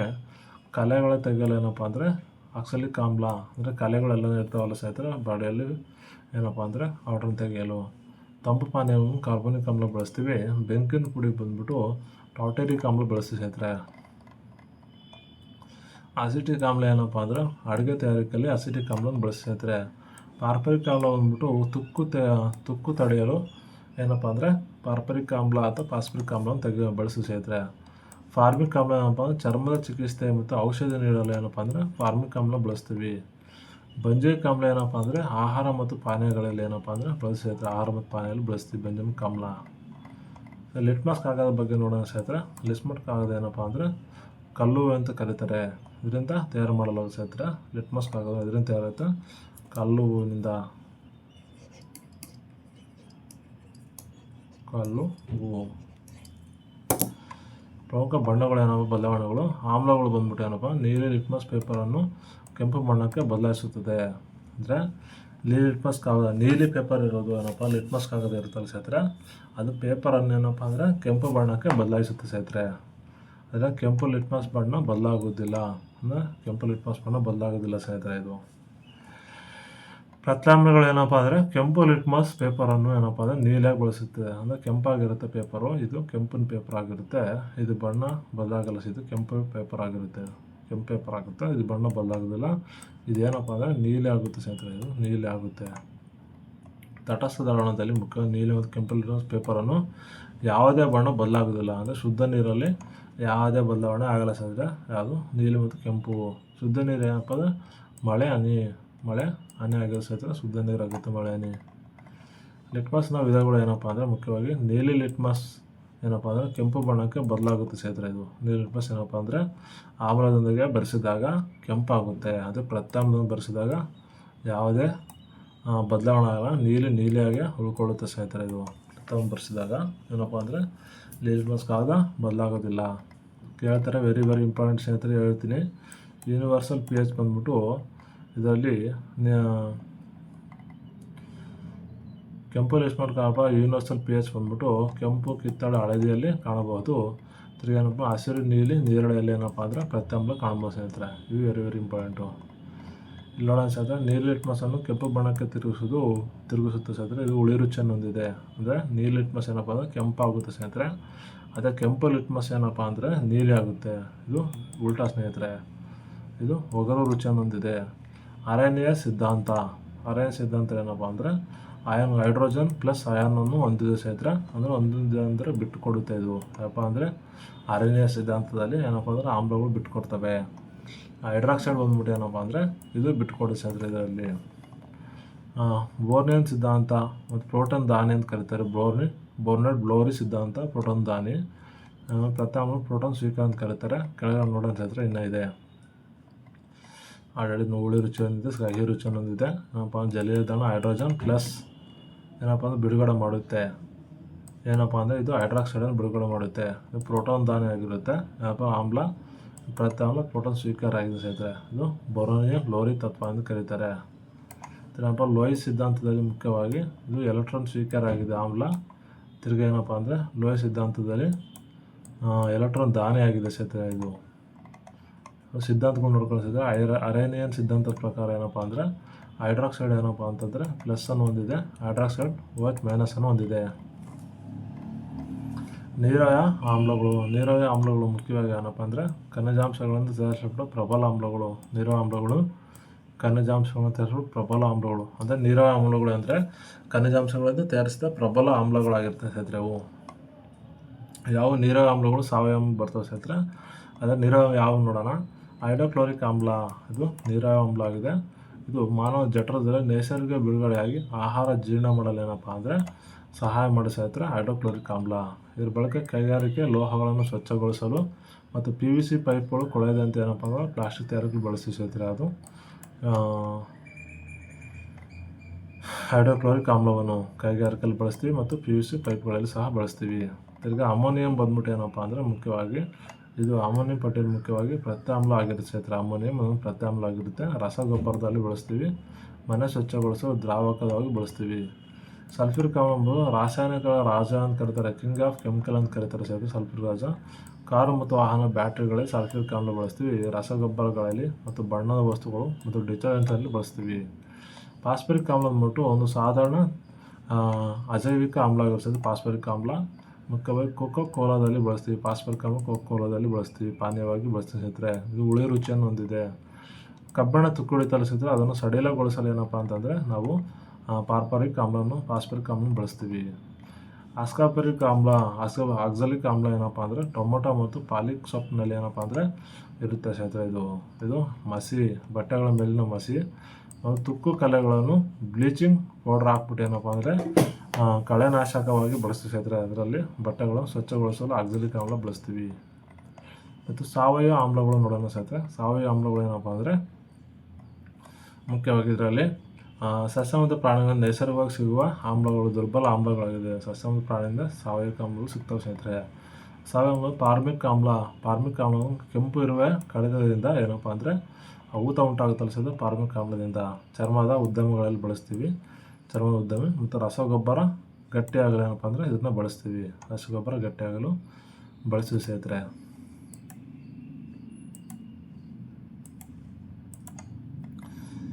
ಏನಪ್ಪ ಅಂದರೆ ಫಾರ್ಮಿಕ್ ಆಮ್ಲ ಬಂದ್ಬಿಟ್ಟು ತಾಳೆಹಣ್ಣು ಮತ್ತು ಪ್ರಾಣಿಯ ಕೊಬ್ಬಿನ ಹೇರಳವಾಗಿ ದೊರೆಯುತ್ತದೆ ಸರ್. ತಾಳೆಹಣ್ಣು ಕೊಬ್ಬಿನಲ್ಲಿ ಏನಪ್ಪ ಅಂದರೆ ಸಚೇತನ ಕೊಬ್ಬಿನ ಆಮ್ಲಗಳಲ್ಲಿ ಬಳಸಿ ಸ್ನೇಹಿತರೆ ಫಾರ್ಮಿಕ್ ಆಮ್ಲ. ಸೋಪು ಮತ್ತು ಸೌಂದರ್ಯವರ್ಧಕಗಳು ಮತ್ತು ಸೋಪುಗಳಲ್ಲಿ ಮತ್ತು ಮೇಣದ ಬತ್ತಿಗಳಲ್ಲಿ ಏನಪ್ಪ ಅಂದರೆ ಬಳಸಿ ಸ್ನೇಹಿತರೆ. ಅದನ್ನು ಅಂತಪ್ಪ ಅಂತಂದರೆ ಮುಖ್ಯವಾಗಿ ಫಾರ್ಮಿಕ್ ಆಮ್ಲವನ್ನು. ಅಸಿಟಿಕ್ ಆಮ್ಲ ಬಂದ್ಬಿಟ್ಟು ಏನಪ್ಪ ಅಂದರೆ 5 ಇಂದ 8 ಇರುತ್ತೆ ಸ್ನೇಹಿತರೆ. ಇದು ವಿನೆಗರಲ್ಲಿ ಬಳಸಿ ಸ್ನೇಹಿತರೆ. ಇದು ವಿನೆಗರಲ್ಲಿ ಬಳಸ್ತೀವಿ. ಆಹಾರ ಪದಾರ್ಥಗಳ ಏನಪ್ಪ ಸಂರಕ್ಷಣೆಯಲ್ಲಿ ಉಪ್ಪಿನಕಾಯಲ್ಲಿ ಏನಪ್ಪ ಅಂದರೆ ಬಳಸಿ ಸ್ನೇಹಿತರೆ ಅಸಿಟಿಕ್ ಆಮ್ಲವನ್ನು. ತಿರ್ಗಾ ಸ್ಪಿರಿಕ್ ಆಮ್ಲ ಬರುತ್ತೆ ಸ್ನೇಹಿತರೆ. ಇದು ಪ್ರಾಣಿ ಮತ್ತು ಸಸ್ಯ ಕೊಬ್ಬಿನಿಂದ ಮಾಡಲಾಗಿದೆ ಸ್ನೇಹಿತರೆ. ಸ್ಪಿರಿಕ್ ಆಮ್ಲ ಶೇವಿಂಗ್ ಕ್ರೀಮಲ್ಲಿ ಬಳಸ್ತೀವಿ ಸ್ಪಿರಿಕ್ ಆಮ್ಲವನ್ನು. ಮತ್ತು ಸೋಪಲ್ಲಿ ಬಳಸ್ತೀವಿ ಸ್ನೇಹಿತರೆ. ಲುಬ್ರಿಕೆಂಟ್ ಆಗಿ ಬಳಸ್ತೀವಿ ಸ್ನೇಹಿತರೆ. ಮತ್ತು ಪ್ಲಾಸ್ಟಿಕ್ ಮೆದುಗೊಳಿಸಲು ಬಳಸ್ತೀವಿ ಸ್ನೇಹಿತರೆ. ಇಲ್ಲಿ ನೋಡಿ ಸ್ನೇಹಿತರೆ, pH ಮೌಲ್ಯ ಏನಪ್ಪ ಅಂದರೆ ಹೈಡ್ರೋಜನ್ ಅಯಾನುಗಳಿಂದ ಏನಪ್ಪ ಅಂದರೆ pH ಮೌಲ್ಯ ಕಂಡಿರ್ಬೋದು. ಹೈಡ್ರೋಜನ್ ಆಮ್ಲೀಯತೆ ಹೆಚ್ಚಿದ್ರೆ ಆಮ್ಲೀಯ ಅಂತ ಕರೀತಾರೆ, ಅದು ಕಡಿಮೆ ಇದ್ರೆ ಏನಪ್ಪ ಅಂದರೆ ಪ್ರತ್ಯಾಮ್ಲೀಯ ಅಂತಲೂ ಕರೀತಾರೆ ಸ್ನೇಹಿತರೆ. ಹೆಚ್ಚಿದ್ರೆ ಪ್ರತ್ಯಾಮ್ಲೀಯ ಅಂತ ಕರೀತಾರೆ, ಕಡಿಮೆ ಇದ್ರೆ ಆಮ್ಲೀಯ ಅಂತ ಕರೀತಾರೆ. 0 ರಿಂದ 4 ಇದೆ ಸ್ನೇಹಿತರೆ. ಇದು 7ಕ್ಕಿಂತ ಹೆಚ್ಚಿದ್ರೆ ಏನಪ್ಪ ಕ್ಷಾರೀಯ ದ್ರಾವಣ ಅಂತ ಕರೀತಾರೆ. 7ಕ್ಕಿಂತ ಕ್ಷಾರೀಯ ಅಂತ ಕರೀತಾರೆ ಸ್ನೇಹಿತರೆ. 7ಕ್ಕಿಂತ ಕಡಿಮೆ ಇದ್ರೆ ಇದು ಆಮ್ಲೀಯ ಅಂತ ಕರೀತಾರೆ. ನೋಡಿ ಸ್ನೇಹಿತರೆ, ಇದು 7 ಇದೆ. ಇದೇನಪ್ಪ ಅಂದರೆ ಪ್ರತ್ಯಾಮ್ಲ. ಇದು 14 ಇದೆ ಸ್ನೇಹಿತರೆ. ಇದು 1 3, 4, 5, 6 ಅಂತ ಬರುತ್ತೆ. 8, 9, 10, 11, 12 ಹಿಂಗೆ ಬರುತ್ತೆ ಸ್ನೇಹಿತರೆ. ಇದು ಆಮ್ಲೀಯ ಆಗಿರುತ್ತೆ. ಏನಪ್ಪ ಅಂದರೆ ಆಮ್ಲೀಯ ಅಂತ ಇದನ್ನು ಕರೀತಾರೆ ಸ್ನೇಹಿತರೆ. ಇದು ಯಾಕಪ್ಪ ಅಂತಂದರೆ 7ಕ್ಕಿಂತ ಏನಪ್ಪ ಅಂದರೆ ಕಡಿಮೆ ಇದೆ, ಇದು ಲೋ ಆಗಿದೆ ಸ್ನೇಹಿತರೆ. ಲೋ ಇದನ್ನು ಏನಪ್ಪ ಅಂದರೆ ಆಮ್ಲೀಯ. ಇದೇನಪ್ಪ ಹೆಚ್ಚಾಗಿದೆ ಕ್ಷಾರೀಯ ಅಂತ ಕರೀತಾರೆ ಸ್ನೇಹಿತರೆ. ಕ್ಷಾರೀಯ ಅಂತ ಕರೀತಾರೆ.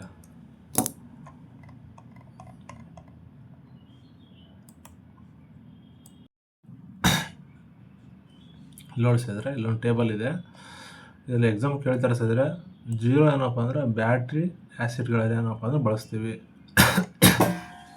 pH ಮೌಲ್ಯ 0 ಇದ್ದರೆ ಬ್ಯಾಟ್ರಿ ಆ್ಯಸಿಡ್ಗಳು ಬಳಸ್ತೀವಿ. pH 1 ಇದ್ದರೆ ಸಲ್ಫ್ಯೂರಿಕ್ ಆ್ಯಸಿಡಾಗಿ ಬಳಸ್ತೀವಿ. pH 1 ಇದ್ದರೆ ನೋಡಿ ಸ್ನೇಹಿತರೆ ಸಲ್ಫ್ಯೂರಿಕ್ ಆ್ಯಸಿಡಾಗಿ ಬಳಸ್ತೀವಿ. ತಿರ್ಗಪ್ಪ ಲೆಮನ್ ಜ್ಯೂಸಲ್ಲಿ ಏನಪ್ಪ ಅಂದರೆ 0.2 ಇದ್ದರೆ ಏನಪ್ಪ ಅಂದರೆ ಲೆಮನ್ ಜ್ಯೂಸಲ್ಲಿ ಬಳಸ್ತೀವಿ. ಇಲ್ಲಿ 0.2 ಬಂದ್ಬಿಟ್ಟು ಏನಪ್ಪ ಅಂದರೆ ಲೆಮನ್ ಜ್ಯೂಸಲ್ಲಿ ಬಳಸ್ತೀವಿ ಸ್ನೇಹಿತರೆ. ವಿನೆಗರಲ್ಲಿ ಬಳಸ್ತೀವಿ. 0.3 ಬಂದ್ಬಿಟ್ಟು ಏನಪ್ಪ ಅಂದರೆ ಆರೆಂಜಲ್ಲಿ ಬಳಸ್ತೀವಿ. ಅಂದರೆ ಇದು ಆರೆಂಜ್ ಸೋಡಾದಲ್ಲಿ ಬಳಸ್ತೀವಿ. 4 ಇದ್ದರೆ ಆ್ಯಸಿಡ್ ರೈನ್ ಅಥವಾ ಆ್ಯಸಿಡ್ ಲೇಕ್ಗಳಲ್ಲಿ ಬಳಸ್ತೀವಿ ಸ್ನೇಹಿತರೆ.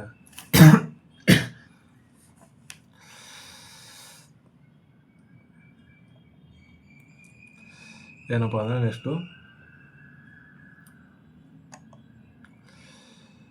ಇದು ಪ್ಯೂರ್ ವಾಟರ್ ಇರುತ್ತೆ ಸ್ನೇಹಿತರೆ, 7ರಿಂದ ಪ್ಯೂರ್ ವಾಟರ್ ಇರುತ್ತೆ.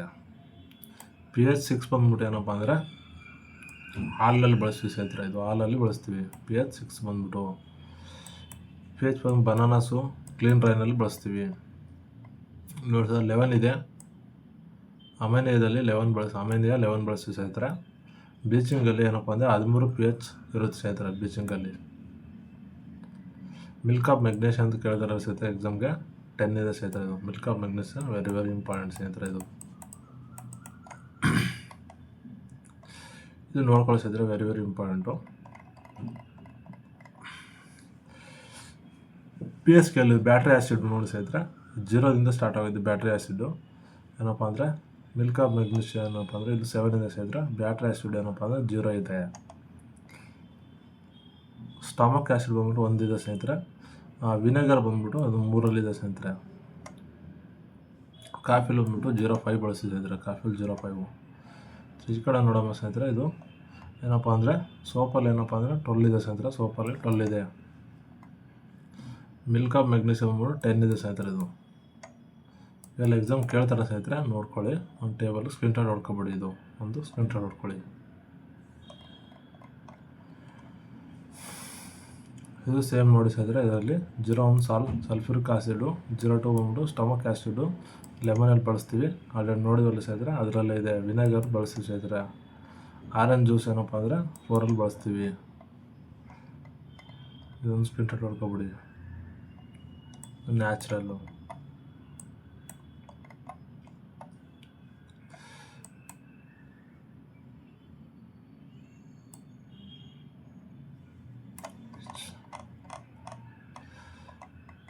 ಹದಿನಾಲ್ಕು ಯಾವ್ದು ಬಳಸೋದು ಅಂದರೆ ಸಾಲಿಟೇಷನ್, NaHO3 ಸಾಲಿಟೇಷನ್ ಸೋಡಿಯಮನ್ನು ಬಳಸಿದ್ರೆ 14ಅಲ್ಲಿ ಲಾಸ್ಟು ಸಾಲಿಟೇಷನಲ್ಲಿ ಬಳಸ್ತೀವಿ. ಮುಖ್ಯವಾಗಿ ಸಾಲಿಟೇಷನ್ NaOH3 ಬಳಸಿದ್ರೆ.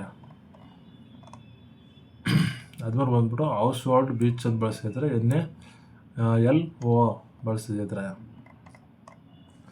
ಓಕೆ, ಶುದ್ಧ ನೀರು 7 ಆಗಿರುತ್ತೆ. ಇದರಲ್ಲಿ ಲಿಂಬೆ ರಸ ಬಂದ್ಬಿಟ್ಟು 2.2 ಇರುತ್ತೆ ಸ್ನೇಹಿತರೆ, 7ಕ್ಕಿಂತ ಕಡಿಮೆ. ಜಠರದಲ್ಲಿ 5.5 ಇರುತ್ತೆ ಸ್ನೇಹಿತರೆ, ನೀರಿಗಿಂತ ಕಡಿಮೆ.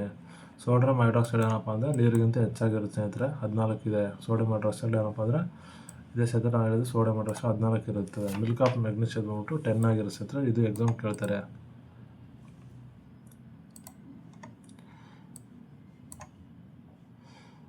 ಸ್ನೇಹಿತರೆ ನೀರಿಗಿಂತ ಹೆಚ್ಚಾಗಿದೆ. ಮುಖ್ಯವಾಗಿ ಏನಪ್ಪ pH ಜೀವನ ತಟಸ್ಥವಾಗಿದೆ. 7ಕ್ಕಿಂತ ಕಡಿಮೆ ಆಮ್ಲೀಯ, 7ಕ್ಕಿಂತ ಹೆಚ್ಚು ಪ್ರತ್ಯಾಮ್ಲೀಯ ಅಂತ ಕರೀತಾರೆ ಸ್ನೇಹಿತರೆ. ಮುಖ್ಯವಾಗಿ ಬ್ಯಾಟ್ರಿಗಳೇನೇನಪ್ಪ ಅಂದರೆ 0.0 ಸ್ನೇಹಿತರೆ. ಆಮ್ಲ, ಬಲವಾದ ಆಮ್ಲ ಅಂತ ಕರೀತಾರೆ. ಬಲವಾದ ಆಮ್ಲ ಏನಪ್ಪ ಅಂದರೆ ಬ್ಯಾಟ್ರಿ. ಲಿಂಬೆ ರಸ ಇದೊಂದು ಆಮ್ಲ ಆಗಿರೋ ಸ್ನೇಹಿತರೆ, 2.0 ಇದೆ.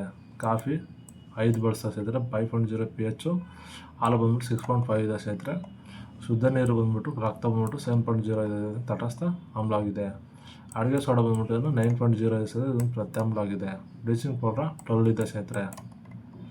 ಮಾನವ ದೇಹದಲ್ಲಿ ಏನಪ್ಪ ಅಂದರೆ pH ಮೌಲ್ಯ ಬಂದ್ಬಿಟ್ಟು ರಕ್ತದಲ್ಲಿ 7.35 ಇದೆ, 7.45 ಇದೆ ಸ್ನೇಹಿತರೆ. ಎಕ್ಸಾಮ್ ಕೇಳ್ತಾರೆ, ಇದೊಂದು ನೋಡ್ಕೊಳ್ಳಿ ಸ್ನೇಹಿತರೆ, ವೆರಿ ವೆರಿ ಇಂಪಾರ್ಟೆಂಟು. ಆ ಜೀರ್ಣಕ್ಕೆಲ್ಲ ಮುಖ್ಯ ಹೈಡ್ರೋಕ್ಲೋರಿಕ್ ಆಮ್ಲ ಬಂದ್ಬಿಟ್ಟು ಏನಪ್ಪ ಅಂದರೆ 1.5 ಅಂದರೆ 3.0 ಇದೆ ಸ್ನೇಹಿತರೆ. ಆಹಾರ ಜೀರ್ಣಿಸಲು ಬ್ಯಾಕ್ಟೀರಿಯಾ ಕೊಲ್ಲಲು ನಮಗೆ ಹೈಡ್ರೋಕ್ಲೋರಿಕ್ ಆಮ್ಲ ಬೇಕಾಗುತ್ತೆ ಸ್ನೇಹಿತರೆ, ವೆರಿ ವೆರಿ ಇಂಪಾರ್ಟೆಂಟು. ಆಮ್ಲದಲ್ಲಿ ಮುಖ್ಯವಾಗಿ ಏನಪ್ಪ ಅಂದರೆ ಎದೆ ಉರಿತ ಕಾಣಿಸ್ಕೊಳ್ಳುತ್ತಲ್ಲ ಸ್ನೇಹಿತರೆ ಆ್ಯಸಿಡು, ಅದು ಮಿಲ್ಕ್ ಆಫ್ ಮೆಗ್ನೀಷಿಯಮ್ ಏನಪ್ಪ ಅಂದರೆ ಆ್ಯಂಟಿ ಆ್ಯಸಿಡ್ ಆಗಿ ಬಳಸ್ತೀವಿ ಸ್ನೇಹಿತರೆ. ಕುಡಿದ್ರೆ ಏನಪ್ಪ ಅಂದರೆ ನಮಗೆ ಗ್ಯಾಸ್ಟ್ರಿಕ್ ಹೋಗುತ್ತೆ.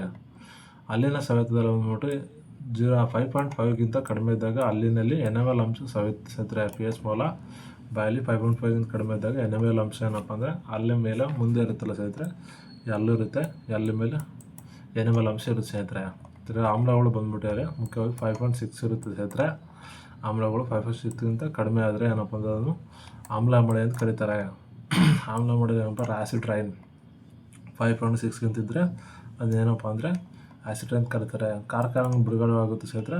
ಸಲ್ಫ್ಯೂರಿಕ್ ಆಮ್ಲ ಮತ್ತು ನೈಟ್ರೋಜನ್ ಆಕ್ಸೈಡ್ ಎರಡು ಸೇರಿಬಿಟ್ಟು ಏನಪ್ಪ ಅಂತಂದರೆ ಮುಖ್ಯವಾಗಿ ಆಮ್ಲ ಬಿಡುಗಡೆ ಆಗುತ್ತೆ ಸ್ನೇಹಿತರೆ. ಸಲ್ಫ್ಯೂರಿಕ್ ಆಮ್ಲ ಬಿಡುಗಡೆ ಆಗೋದ್ರಿಂದ ಆಮ್ಲ ಬೆಳೆ ಉಂಟಾಗುತ್ತೆ ಸ್ನೇಹಿತರೆ. ಸಲ್ಫ್ಯೂರಿಕ್ ಆಮ್ಲ ಮತ್ತು ನೈಟ್ರೋಜನ್ ಆಕ್ಸೈಡು ಏನಪ್ಪ ವಾತಾವರಣ ತೇವಾಂಶದೊಂದಿಗೆ ಸೇರಿ ಸಲ್ಫ್ಯೂರಿಕ್ ಮತ್ತು ನೈಟ್ರಿಕ್ ಆಮ್ಲಗಳಾಗುತ್ತೆ ಸ್ನೇಹಿತರೆ.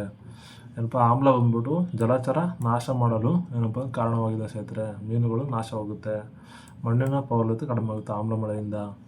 ಐತಿಹಾಸಿಕ ಕಟ್ಟಡಗಳು, ತಾಜ್ ಮಹಲ್ಗಳು, ಅಮೃತ್ ಸರೋವರಗಳು ಏನಪ್ಪ ಅಂದರೆ ಸವೆತ ಉಂಟಾಗ್ತವೆ ಸ್ನೇಹಿತರೆ. ಆಮ್ಲ ಮತ್ತು ಪ್ರತ್ಯಾಮ್ಲ ಮುಖ್ಯವಾಗಿ ಆಲ್ರೆಡಿ ನೋಡಿದ್ವಿ ಸ್ನೇಹಿತರೆ. ಇದು ಜಾರೋ ಗುಣವನ್ನು ಹೊಂದಿದೆ. ಇದು ಸೋಪಿನಂತೆ ಜಾರೋ ಗುಣ ಹೊಂದಿರುತ್ತೆ ಸ್ನೇಹಿತರೆ. ಇದು ಹೊಂದಿರುವುದಿಲ್ಲ, ಆಮ್ಲ ಹೊಂದಿರುತ್ತೆ. ಆಲ್ರೆಡಿ ಎಲ್ಲ ನೋಡಿದ್ವಿ ಸ್ನೇಹಿತರೆ. ಏನು ಇಂಪಾರ್ಟ್ ಇದ್ರೆ ಹೇಳ್ತೀನಿ. ಫಿನಾಲ್ಫಿನಲ್ ಸೂಚಕ ವರ್ಣರಹಿತವಾಗಿ ಉಳಿಯುತ್ತೆ ಸ್ನೇಹಿತರೆ. ಇದು ಯಾವಪ್ಪ ಆಮ್ಲ. ತಿಳಿ ಗುಲಾಬಿ ಬಣ್ಣಕ್ಕೆ ತಿರುಗುತ್ತೆ ಪ್ರತ್ಯಾಮ್ಲ. ಕೆಂಪು ಗುಲಾಬಿ ಬಣ್ಣವನ್ನು ತಿರುಗುತ್ತೆ ಸ್ನೇಹಿತರೆ. ಇದು ಹಳದಿ ಬಣ್ಣದ ಗುಲಾಬಿಗೆ ನಮ್ಮ ಪ್ರತ್ಯಾಮ್ಲ ತಿರುಗುತ್ತೆ.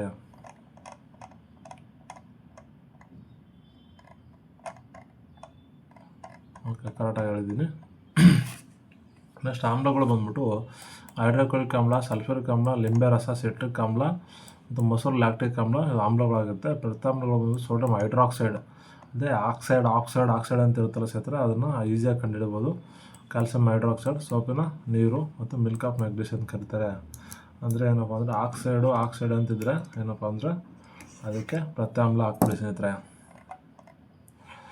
ಆಮ್ಲಗಳು ನೋಡಿದ್ವಲ್ಲ ಸ್ನೇಹಿತರೆ. ನೆಕ್ಸ್ಟ್ ಹೋಗೋಣ.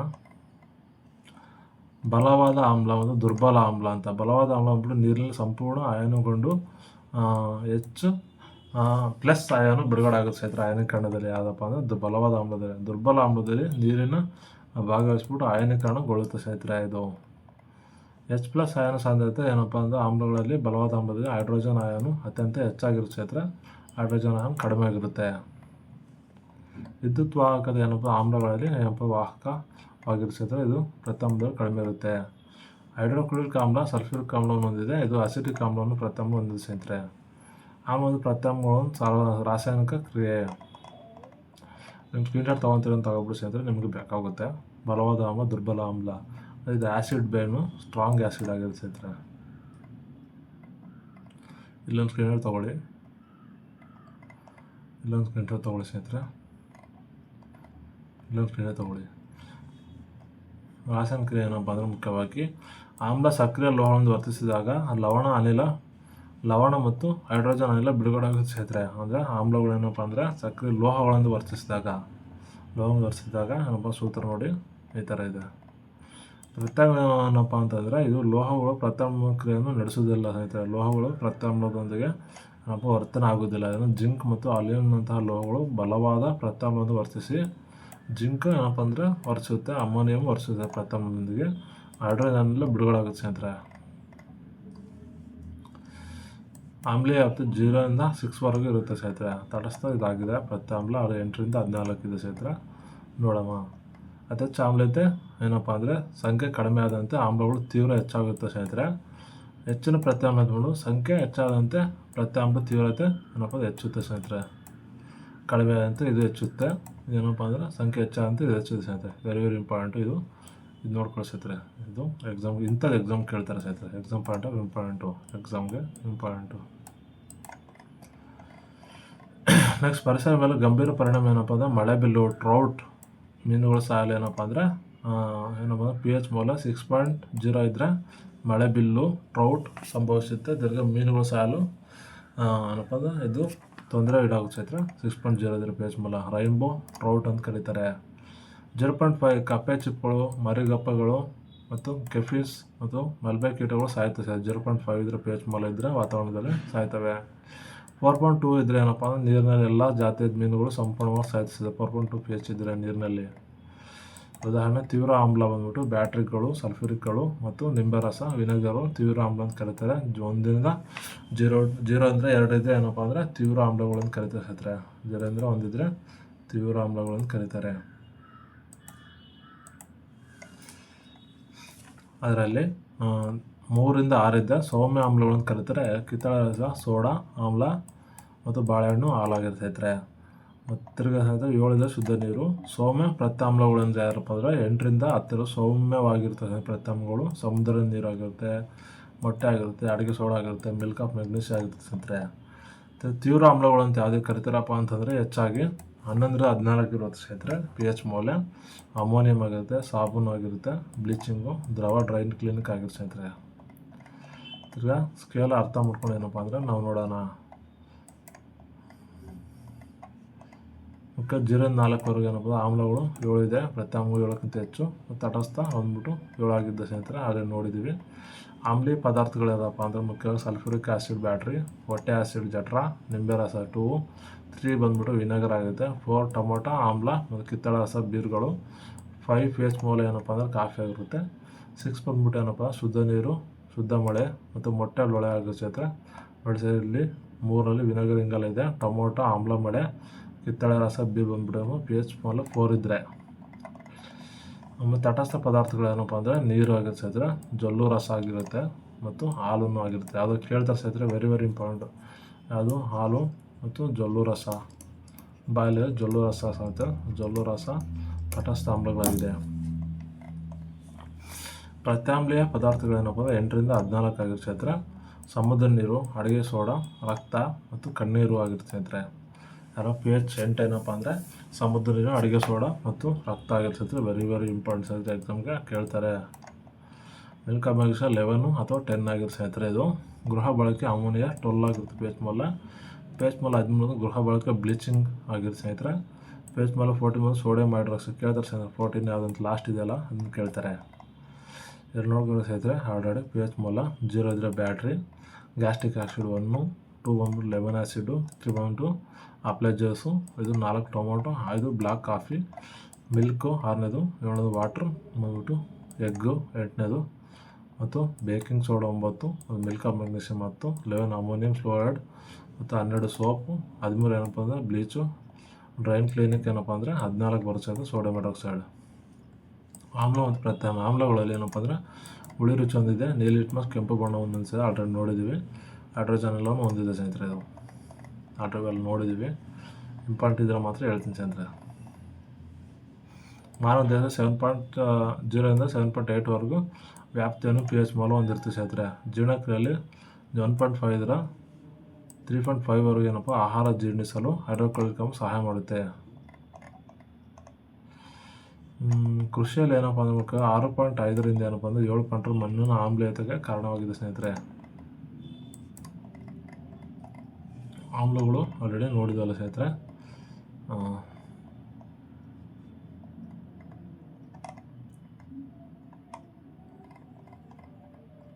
ಆಮ್ಲಗಳಲ್ಲಿ 0.0ರಿಂದ 6.9ವರೆಗೂ 7ಕ್ಕಿಂತ ಕಡಿಮೆ ಇದೆ. ಆಮ್ಲ ವಿಧಗಳೇನಪ್ಪ ಸಾವಯವ ಆಮ್ಲ ಅಂತ ಕರೀತಾರೆ ಸ್ನೇಹಿತರೆ. ಸಾವಯವ ಆಮ್ಲಗಳು ಸಸ್ಯ ಮತ್ತು ಪ್ರಾಣಿಗಳಿಂದ ನೈಸರ್ಗಿಕವಾಗಿ ತಯಾರಾಗಿರೋ ಆಮ್ಲಗಳಾಗುತ್ತೆ. ದುರ್ಬಲ ಆಮ್ಲಗಳು ಅಂತ ಕರೀತಾರೆ ಸಾವಯವ ಆಮ್ಲಗಳು. ಅಲ್ಲಿ ನೋಡಿ ಸಿಟ್ರಿಕ್ ಆಮ್ಲ ನಿಂಬೆಹಣ್ಣು, ಕಿತ್ತಳೆ ಹಣ್ಣಲ್ಲಿರುತ್ತೆ. ಅಸಿಟಿಕ್ ಆಮ್ಲ ವಿನೆಗರ್ ಇರುತ್ತೆ. ಲ್ಯಾಕ್ಟಿಕ್ ಆಮ್ಲ ಮೊಸರು ಹುಳಿಯಲ್ಲಿರುತ್ತೆ. ಟಾಟ್ರಿಕ್ ಆಮ್ಲ ಮತ್ತು ಹುಣಸೆ ಹಣ್ಣಲ್ಲಿರುತ್ತೆ. ಫಾರ್ಮಿಕ್ ಆಮ್ಲ ಕಚ್ಚಿದಾಗ ಏನಪ್ಪ ಅಂದರೆ ಆಮ್ಲ ಸೇರುತ್ತೆ ಸ್ನೇಹಿತರೆ. ಇದೊಂದು ಇಂಪಾರ್ಟೆಂಟ್ ಅಲ್ಲಿ ನೋಡಿದ್ವಿ. ಅಜೈವಿಕ ಆಮ್ಲಗಳಿಂದ ಬರ್ತವೆ ಸ್ನೇಹಿತರೆ. ಖನಿಜಗಳಲ್ಲಿ ಮುಖ್ಯವಾಗಿ ಪ್ರಯೋಗಶಾಲೆಯಲ್ಲಿ ಬಳಸ್ತೀವಿ. ಹೈಡ್ರೋಕ್ಲೋರಿಕ್ ಆಮ್ಲ ಮೊಟ್ಟೆಯಲ್ಲಿ ಜೀರ್ಣಕ್ರಿಯೆ ಬಿಡುಗಡೆ ಆಗುತ್ತಲ್ಲ ಸ್ನೇಹಿತರೆ. ಮತ್ತು ಕೈಗಾರಿಕೆಯಲ್ಲಿ ಹೈಡ್ರೋಕ್ಲೋರಿಕ್ ಆಮ್ಲ ಇರುತ್ತೆ. ಸಲ್ಫ್ಯೂರಿಕ್ ರಾಸಾಯನಿಕ ರಾಜ ಅಂತ ಕರೀತಾರೆ. ಬ್ಯಾಟ್ರಿಗಳಿರುತ್ತೆ. ನೈಟ್ರಿಕ್ ಆಮ್ಲ ಸ್ಫೋಟಕ ಮತ್ತು ರಸಗೊಬ್ಬರದಲ್ಲಿ ಬಳಸ್ತೀವಿ. ಮುಖ್ಯವಾಗಿ ಪ್ರತ್ಯಾಮ್ಲ ಉದಾಹರಣೆ ಸಮೇತ ಏನಪ್ಪ ಅಂದರೆ ನೋಡೋಣ ಸ್ನೇಹಿತರೆ. ಹೈಡ್ರಾಕ್ಸೈಡ್ ಅಂತ ಕರೀತಾರೆ. ಪ್ರಥಮ ಹೈಡ್ರಾಕ್ಸೈಡ್ ಅಂತ ಕರೀತಾರೆ. ಕ್ಷಾರಗಳು ಅಂತ ಕರೀತಾರೆ. ಕಹಿ ರುಚಿಯನ್ನು ಹೊಂದಿದೆ. ಸೋಪಿನ ನಯವಾಗಿರುತ್ತೆ ಸ್ನೇಹಿತರೆ. ಮುಖ್ಯ ಇದರಲ್ಲಿ ಏನಪ್ಪ ಅಂತಂದರೆ ಸೋಡಿಯಂ ಹೈಡ್ರಾಕ್ಸೈಡ್, ಕಾಸ್ಟಿಕ್ ಸೋಡಾ ಬಳಸ್ತೀವಿ ಸ್ನೇಹಿತರೆ. ಅದನ್ನು ಸೋಪು ಡಿಟರ್ಜೆಂಟ್ಗಳು ಬಳಸ್ತೀವಿ. ಕ್ಯಾಲ್ಸಿಯಂ ಹೈಡ್ರಾಕ್ಸೈಡ್ ಸುಣ್ಣದ ನೀರಲ್ಲಿ ಬಳಸ್ತೀವಿ ಸ್ನೇಹಿತರೆ. ಆಲ್ರೆಡಿ ನೋಡಿದ್ದೀವಿ. ಮಿಲ್ಕ್ ಮ್ಯಾಗ್ನೀಷಿಯಂ ನೋಡಿದ್ದೀವಿ. ಸೋಡಿಯಂ ಹೈಡ್ರಾಕ್ಸೈಡ್ ಏನಪ್ಪ ಗಾಜಿನ ಸ್ವಚ್ಛಗೊಳಿಸಲು ಏನಪ್ಪ ಅಂದರೆ ಸೋಡಿಯಂ ಹೈಡ್ರಾಕ್ಸೈಡ್ ಬಳಸ್ತೀವಿ. ಪೊಟ್ಯಾಷಿಯಂ ಹೈಡ್ರಾಕ್ಸೈಡ್ ಸ್ನಾನ ಮತ್ತು ಸೋಪು ಬ್ಯಾಟ್ರಿಗಳೇನಪ್ಪ ಸೋಡಿಯಂ ಹೈಡ್ರಾಕ್ಸೈಡ್ ಬಳಸ್ತೀವಿ ಸ್ನೇಹಿತರೆ. ಲಿಟ್ಮಸ್ ಕಾಗದ ಬಗ್ಗೆ ನೋಡೋಣ ಸ್ನೇಹಿತರೆ. ಆಲ್ರೆಡಿ ನೋಡಿದ್ದೀವಿ. ಸರ್ ನೋಡೋಣ. ನೀಲಿ ಲಿಟ್ಮಸ್ ಕಾಗದ ಏನಪ್ಪ ಅಂದರೆ ಕೆಂಪು ಬಣ್ಣದ ಆಮ್ಲವಾಗಿರ್ತಲ್ಲ ಸ್ನೇಹಿತರೆ. ಇದು ಪ್ರಥಮದಲ್ಲಿ ಏನಪ್ಪ ಬಣ್ಣವನ್ನು ತೋರುವುದಿಲ್ಲ. ಕೆಂಪು ಬಣ್ಣ ಬಂದ್ಬಿಟ್ಟು ಬಣ್ಣ ಬದಲಾಗೋದಿಲ್ಲ ಸರ್. ಕೆಂಪು ಲಿಟ್ಮಸ್ ಕಾಗದ ಇದು ನೀಲಿ ಆಗುತ್ತದೆ ಪ್ರಥಮದಲ್ಲಿ. ಫಿಲಮೆಂಟಲ್ಲಿ ಬಂದ್ಬಿಟ್ಟು ಬಣ್ಣರಹಿತವಾಗುತ್ತೆ. ಇದು ಗುಲಾಬಿ ಬಣ್ಣವನ್ನು ಹೊಂದಿರುತ್ತೆ ಫಿಲವಲಿನ್. ಮೆಥಿಲಿನ್ ಆರೆಂಜ್ ಬಂದ್ಬಿಟ್ಟು ಇದು ಗುಲಾಬಿ ಕೆಂಪು ಬಣ್ಣವಾಗಿ ಬದಲಾಗುತ್ತೆ. ಇದು ಹಳದಿ ಬಣ್ಣ ಆಗುತ್ತೆ ಪ್ರಥಮದಲ್ಲಿ. ಅರಿಶಿಣ ಬಂದ್ಬಿಟ್ಟು ಏನಪ್ಪ ಅಂದರೆ ಆಮ್ಲದಲ್ಲಿ ಹಳದಿ ಆಗುತ್ತೆ. ಪ್ರಥಮದಲ್ಲಿ ಕೆಂಪು ಕಂದು ಬಣ್ಣ ಆಗುತ್ತೆ. ಆಮ್ಲ ಮತ್ತು ಪ್ರತ್ಯಾಮ್ಲ ಇದೊಂದು ಸ್ಕ್ರೀನ್ ತೊಗೊಳ್ತೀರ ತೊಗೊಳ್ಬೇಕಾಗುತ್ತೆ ಎಕ್ಸಾಮ್ಗೆ. ಸ್ವಲ್ಪ ಡಿಫ್ರೆಂಟ್ ಇದೆ.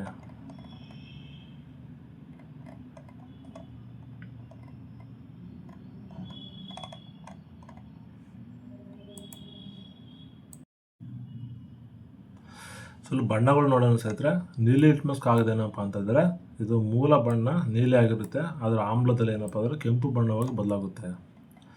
ಕೆಂಪು ಲಿಟ್ಮಸ್ ಕಾಗದ ಬಂದ್ಬಿಟ್ಟು ಕೆಂಪಾಗಿರುತ್ತೆ ಏನಪ್ಪ ಅಂದರೆ ಬಣ್ಣ ಏನಪ್ಪ ಅಂದರೆ ಆಮ್ಲದಲ್ಲಿ ಏನಪ್ಪ ಅಂದರೆ ಇದು ಆಮ್ಲದಲ್ಲಿ ಬದಲಾಗೋದಿಲ್ಲ. ಫಿಲಲಿನ್ ಬಂದ್ಬಿಟ್ಟು ಏನಪ್ಪ ಅಂದರೆ ಬಣ್ಣ ರಹಿತವಾಗಿರುತ್ತೆ. ಇದು ಬಣ್ಣ ರಹಿತವಾಗಿರುತ್ತೆ. ಕೇಳ್ತಾ ಸರ್ ಎಕ್ಸಾಮ್ಗೆ ವೆರಿ ವೆರಿ ಇಂಪಾರ್ಟೆಂಟು. ಆಮ್ಲದಲ್ಲಿ ಏನಪ್ಪ ಅಂದರೆ ಬಣ್ಣ ರಹಿತವಾಗಿರುತ್ತೆ. ಮಿಥೈಲ್ ಆರೆಂಜ್ ಬಂದ್ಬಿಟ್ಟು ಕಿತ್ತಳೆ ಬಣ್ಣವಾಗಿರುತ್ತೆ ಸ್ನೇಹಿತರೆ. ಒರಿಜಿನಲ್ ಆಗಿ ಇದು ಗುಲಾಬಿ ಮತ್ತು ಕೆಂಪು ಬಣ್ಣ ತಿರುಗುತ್ತೆ ಆಮ್ಲದಲ್ಲಿ. ಅರಿಶಿಣ ಬಂದ್ಬಿಟ್ಟು ನಿಜವಾದ ಕಲರ್ ಹಳದಿ ಆಗಿರುತ್ತೆ, ಇದು ಹಳದಿ ಕಲರ್ ಆಗಿ ಪ್ರತಾಮ್ಲದಲ್ಲಿ ಬದಲಾಗುತ್ತೆ. ಕ್ವಶನ್ ಅಂದರೆ ಹೊಟ್ಟೆ ಆಮ್ಲೀಯತೆ ಆದಾಗ ಇರುವೆ ಕಚ್ಚಿದಾಗ ಮೆಗ್ನೀಷಿಯಂ ಹೈಡ್ರಾಕ್ಸೈಡ್ ಅಡುಗೆ ಸೋಡಾ ಏಕೆ ಬಳಸ್ತೀವಿ ಅಂತ ಕೇಳಿದ್ದಾರೆ. ಹೊಟ್ಟೆಯಲ್ಲಿ ಉತ್ಪತ್ತಿಯಾದ ಹೆಚ್ಚುವರಿ ಹೈಡ್ರೋಕ್ಲೋರಿಕ್ ಆಮ್ಲವನ್ನು ಏನಪ್ಪ ಅಂದರೆ ತಟಸ್ಥಗೊಳಿಸಲು ಪ್ರತ್ಯಾಮ್ಲವಾದ ಏನಪ್ಪ ಅಂದರೆ ಮೆಗ್ನೀಷಿಯಂ ಹೈಡ್ರಾಕ್ಸೈಡನ್ನು ಬಳಸ್ತೀವಿ ಸ್ನೇಹಿತರೆ. ಇದು ಆಮ್ಲ ಪ್ರಭಾವದಿಂದ ಏನಪ್ಪ ಅಂದರೆ ಆರಾಮದಾಯಕವಾಗಿಸುತ್ತೆ ಗ್ಯಾಸ್ಟ್ರಿಕ್ಕು. ಇರುವೆ ಕಚ್ಚಿದಾಗ ಏನಪ್ಪ ಅಂದರೆ ಉಂಟಾಗುವ ಕಾರಣವೇನು ಅಂತ ಕೇಳಿದರೆ ಸ್ನೇಹಿತರೆ, ಇರುವೆ ಕಚ್ಚಿದಾಗ ಫಾರ್ಮಿಕ್ ಆಮ್ಲ ಉಂಟಾಗುತ್ತೆ, ಚುಚ್ಚುತ್ತೆ ಸ್ನೇಹಿತರೆ. ಇದು ದುರ್ಬಲ ಪ್ರತ್ಯಾಮ್ಲವಾದ ಆಸಿಡ್ ಸೋಡಾ ಬಂದ್ಬಿಟ್ಟು ಬೇಕಿಂಗ್ ಸೋಡಾ ಅಂತ ಕೇಳ್ತಾರೆ. ಅಡುಗೆ ಸೋಡಾವನ್ನು ಕಾಲಮೇಟ್ ದ್ರಾವಣವನ್ನು ಹಚ್ಚುವುದರಿಂದ ಆಮ್ಲ ತಟಸ್ಥಗೊಂಡು ಉರಿ ಕಡಿಮೆ ಆಗುತ್ತೆ ಸ್ನೇಹಿತರೆ. ಇದು ಫಾರ್ಮಿಕ್ ಆಮ್ಲ ಏನಪ್ಪ ಔಷಧಿ ಏನಪ್ಪ ಅಂದರೆ ಅಡುಗೆ ಸೋಡಾವನ್ನು ಬಳಸ್ತಾರೆ, ಬೇಕಿಂಗ್ ಸೋಡಾ. ಮನೇಲಿ ಅಡುಗೆ ಮೇಲೆ ಉಪ್ಪು ಇರುತ್ತೆ ಸ್ನೇಹಿತರೆ, ಆ ಉಪ್ಪನ್ನ ಏನಪ್ಪ ಅಂದರೆ ಇದಕ್ಕೆ ಹಚ್ಚಿದ್ರೆ ಏನಪ್ಪ ಅಂದ್ರೆ ಕಡಿಮೆ ಆಗುತ್ತೆ. ಆಮೇಲೆ ಏನಪ್ಪ ಅಂದರೆ ನೀರು ಗಾಯದ ಮೇಲೆ ಏನಪ್ಪ ಅಂದರೆ ಗಾಯ ಮೇಲೆ ನೀರು ಬಿಸಿ ನೀರು ಬಿದ್ದಾಗೆ ಉಪ್ಪು ಹಾಕ್ತಾರೆ ಅನಿಸಿದ್ರೆ, ಉಪ್ಪು ಬಾವು ಬರಬಾರ್ದು ಅಂದ್ರೆ ಉಪ್ಪು ಹಾಕ್ತಾರೆ. ಅದು ಸಹ ಇದರಿಂದ ಸ್ನೇಹಿತರೆ. ಯಾವುದರಿಂದ? ಫಾರ್ಮಿಕ್ ಆಮ್ಲ ಥರನೇ. ಆಮ್ಲ ಮಳೆ ಏನಪ್ಪ ಅಂದರೆ ಮುಖ್ಯವಾಗಿ ಸಲ್ಫ್ಯೂರಿಕ್ ಆಕ್ಸೈಡ್ ಮತ್ತು ನೈಟ್ರೋಜನ್ ಆಕ್ಸೈಡ್ ಎಲ್ಲಪ್ಪ ಎರಡು ಸೇರಿಕೊಂಡು ಏನಪ್ಪ ಅಂತಂದರೆ ಮುಖ್ಯವಾಗಿ 5.6 ಕಡಿಮೆ ಇದ್ದರೆ ಆಮ್ಲ ಮಳೆ ಅಂತ ಕರೀತಾರೆ. ಆಮ್ಲ ಉಂಟಾಗುತ್ತೆ. ತಾಜ್ಮಹಲ್ ಮತ್ತು ಮಣ್ಣಿನ ಹಾನಿ ಉಂಟಾಗುತ್ತೆ. ನೋಡಿದ್ವಲ್ಲ ಸೇರಿದ್ರೆ ಶುದ್ಧ ನೀರು ವಿದ್ಯುತ್ ನೀರನ್ನು ಹರಿಯುವುದಿಲ್ಲ, ಆದರೆ ಆಮ್ಲ ಮಿಶ್ರಿತ ನೀರು ವಿದ್ಯುತ್ತಲ್ಲಿ ಹರಿಯುತ್ತೆ. ಶುದ್ಧ ನೀರು ಏನಪ್ಪ ಅಂದರೆ ಅದರಲ್ಲಿ ವಿದ್ಯುತ್ ಹರಿಯಲ್ಲ ಸ್ನೇಹಿತರೆ. ಉದಾಹರಣೆ, ವಿದ್ಯುತ್ ಹರಿಯಲು ಉಚಿತವಾಗಿ ಅಯಾನುಗಳು ಅವಶ್ಯಕತೆ ಇದೆ ಸ್ನೇಹಿತರೆ. ಮುಖ್ಯವಾಗಿ ಅಯಾನುಗಳು ಅವಶ್ಯಕತೆ ಇದೆ. ಶುದ್ಧ ನೀರಿನಲ್ಲಿ ಏನಪ್ಪ ಅಂತಂದರೆ ಅಯಾನುಗಳು ವಿಭಜನೆಗೊಳ್ಳುವುದಿಲ್ಲ, ಆದರೆ ಆಮ್ಲ ನೀರಿನಲ್ಲಿ ಏನಪ್ಪ ಅಂದರೆ ವಿಭಜನೆಗೊಳ್ತಾವೆ ಸ್ನೇಹಿತರೆ. ವಿದ್ಯುತ್ ವಾಹಕ ಕೆಲಸ ಮಾಡುತ್ತೆ ಅಂದರೆ ಶುದ್ಧ ನೀರು ಮಳೆ ನೀರು ಏನಾಗುತ್ತೆ ವಿದ್ಯುತ್ ಹರಿಯೋದಿಲ್ಲ ಸ್ನೇಹಿತರೆ, ಅಯಾನುಗಳು ಇರುವುದಿಲ್ಲ. ಕೃಷಿ ಮಣ್ಣು ಏನಪ್ಪ ಅಂದರೆ ಮುಖ್ಯವಾಗಿ ಇದರಲ್ಲಿ 6.02 ಅಂದರೆ 7.0 ಏನಪ್ಪ ಅಂದರೆ ಆಮ್ಲೀಯ ತಟಸ್ಥ ಏನಪ್ಪ ಅಂದರೆ ವ್ಯಾಪ್ತಿಯನ್ನು ಹೊಂದಿದೆ ಸ್ನೇಹಿತರೆ. ಅದು ಶುದ್ಧ ಏನಪ್ಪ ಅಂದರೆ ಕೃಷಿ ಮಣ್ಣಲ್ಲಿ ಏನಪ್ಪ pH ಮೂಲ 6.0 ಅಂದರೆ 7.0 ಏನಪ್ಪ ಅಂದರೆ pH ಮೂಲ ಇರಬೇಕು, ಆವಾಗ ಸಸ್ಯದ ಬೆಳವಣಿಗೆ ಚೆನ್ನಾಗಾಗುತ್ತೆ. ಅಂದರೆ ಪರೀಕ್ಷೆ ಮಾಡಲು ಏನಪ್ಪ ಅಂದರೆ ಸಿಟಿಗೆ ತೊಗೊಂಡೋಗ್ತಾರೆ ಸ್ನೇಹಿತರೆ. ತಾಲೂಕು ಆಫೀಸಲ್ಲಿ ನಿಮ್ಮಲ್ಲಿ ಏನಪ್ಪ ಮಣ್ಣಿನ ಪರೀಕ್ಷೆ ಮಾಡಿಸ್ಬೋದು ನೀವು. ಆಮ್ಲೀಯ ಮಣ್ಣು ಏನಪ್ಪ ಅಂದರೆ ಮುಖ್ಯವಾಗಿ ಮಣ್ಣಿನ pH ಮೂಲ ತುಂಬ ಕಡಿಮೆ ಆದಾಗ ಆಮ್ಲೀಯತೆ ಹೆಚ್ಚಾಗುತ್ತೆ ಸ್ನೇಹಿತರೆ. ಸಸ್ಯಗಳಲ್ಲಿ ಪೋಷಕಾಂಶಗಳು ಸಿಗುವುದಿಲ್ಲ. ಇದನ್ನು ಸರಿಪಡಿಸೋ ರೈತರು ಏನಪ್ಪ ಅಂದರೆ ಮಣ್ಣಿನ ಆಮ್ಲೀಯ ಗುಣವಿರುವ ಸುಣ್ಣ ಏನಪ್ಪ ಅಂದರೆ ಸುಣ್ಣ ಅಥವಾ ಹರಳಿದ ಸುಣ್ಣ ಏನಪ್ಪ ಅಂದರೆ ಸೇರಿಸ್ತಾರೆ. ಸುಣ್ಣ ಮತ್ತು ಸುಣ್ಣವನ್ನು ಸೇರಿಸಿದಾಗ ಏನಪ್ಪ ಅಂತಂದರೆ ಪೋಷಕಾಂಶಗಳು ಸಿಗಲು ಮಣ್ಣಿನಲ್ಲಿ ಬಳಸ್ತಾರೆ ಸ್ನೇಹಿತರೆ. ಹರಳಿದ ಸುಣ್ಣ. ಪ್ರತ್ಯಾಮ್ಲ ಮಣ್ಣು ಏನಪ್ಪ ಅಂದರೆ ಮುಖ್ಯವಾಗಿ ಮಣ್ಣಿನ pH ಮೂಲ ತುಂಬ ಹೆಚ್ಚಾಗಿದ್ದಾಗ ಆಮ್ಲೀಯತೆ ಹೆಚ್ಚಾಗಿರೋ ಸ್ನೇಹಿತರೆ. ಅದನ್ನು ತಟಸ್ಥಗಳು ಸಾವಯವ ಗೊಬ್ಬರ ಏನಪ್ಪ ಅಂದರೆ ಬಳಸ್ತೀವಿ. ಸಾವಯವ ಗೊಬ್ಬರ ಬಳಸೋದ್ರಿಂದ ಜಿಪ್ಸಮ್ ಅಂತಾರೆ ಸ್ನೇಹಿತರೆ. ಇದು ಬಳಸೋದ್ರಿಂದ ಏನಪ್ಪ ಅಂದರೆ ಅದೊಂದು ಮಣ್ಣು ಬೆಳೆಯಲು ಏನಪ್ಪ ಅಂದರೆ ಕಂಟ್ರೋಲ್ ಬರುತ್ತೆ. ಇದು ಎಕ್ಸಾಮ್ಗೆ ವೆರಿ ವೆರಿ ಇಂಪಾರ್ಟೆಂಟ್ ಸ್ನೇಹಿತರೆ. ಇವು ವೆರಿ ವೆರಿ ಇಂಪಾರ್ಟೆಂಟು. ಇದೊಂದು ಏನು ಬಳಸ್ತೀನಿ ಅಂತ ಕೇಳ್ತಾರೆ ಆಮೇಲೆ ಮಣ್ಣಿನಲ್ಲಿ. ಇದು ಇಂಪಾರ್ಟೆಂಟ್ ಸ್ನೇಹಿತರೆ. ಇಷ್ಟು ಹೇಳ್ಬಿಟ್ಟು ಏನಪ್ಪ ಅಂದರೆ ಆಮ್ಲ ಒಳಗೆ ಮುಗಿಸ್ತಾ ಇದ್ದೀನಿ ಸ್ನೇಹಿತರೆ. ಎಲ್ಲರೂ ಚೆನ್ನಾಗಿ ಓದ್ಕೊಳ್ಳೋ ಸ್ನೇಹಿತರೆ. ನೋಟಿಫಿಕೇಷನ್ ಆಗ್ತಾಯಿದೆ. ಮತ್ತು ಏನಪ್ಪ ಅಂದರೆ ಟೆಲಿಗ್ರಾಮ್ ಚಾನಲ್ ಮತ್ತು ನನ್ನ ವ್ಯಾಟ್ಸಪ್ಗೆ ಆಯಂತ ಕಳಿಸಿ. ಏನಪ್ಪ ಅಂದರೆ ನಿಮಗೆ 919294ಗೆ ಆಯಂತ ಕಳಿಸಿದ್ರೆ PDF ಕಳಿಸ್ತೀನಿ. ಇದೊಂದು ಎಲ್ಲರಿಗೂ ಶೇರ್ ಮಾಡಿ ಸ್ನೇಹಿತರೆ. ಯಾಕಂದರೆ ಬಡ ವಿದ್ಯಾರ್ಥಿಗಳ ಅನುಕೂಲವಾಗಲಿ ಅಂತ ನಾನು ಮಾಡ್ತಾಯಿದ್ದೀನಿ. ಎಲ್ಲರಿಗೂ ಒಳ್ಳೆಯದಾಗಲಿ ಸ್ನೇಹಿತರೆ. ಬಾಯ್.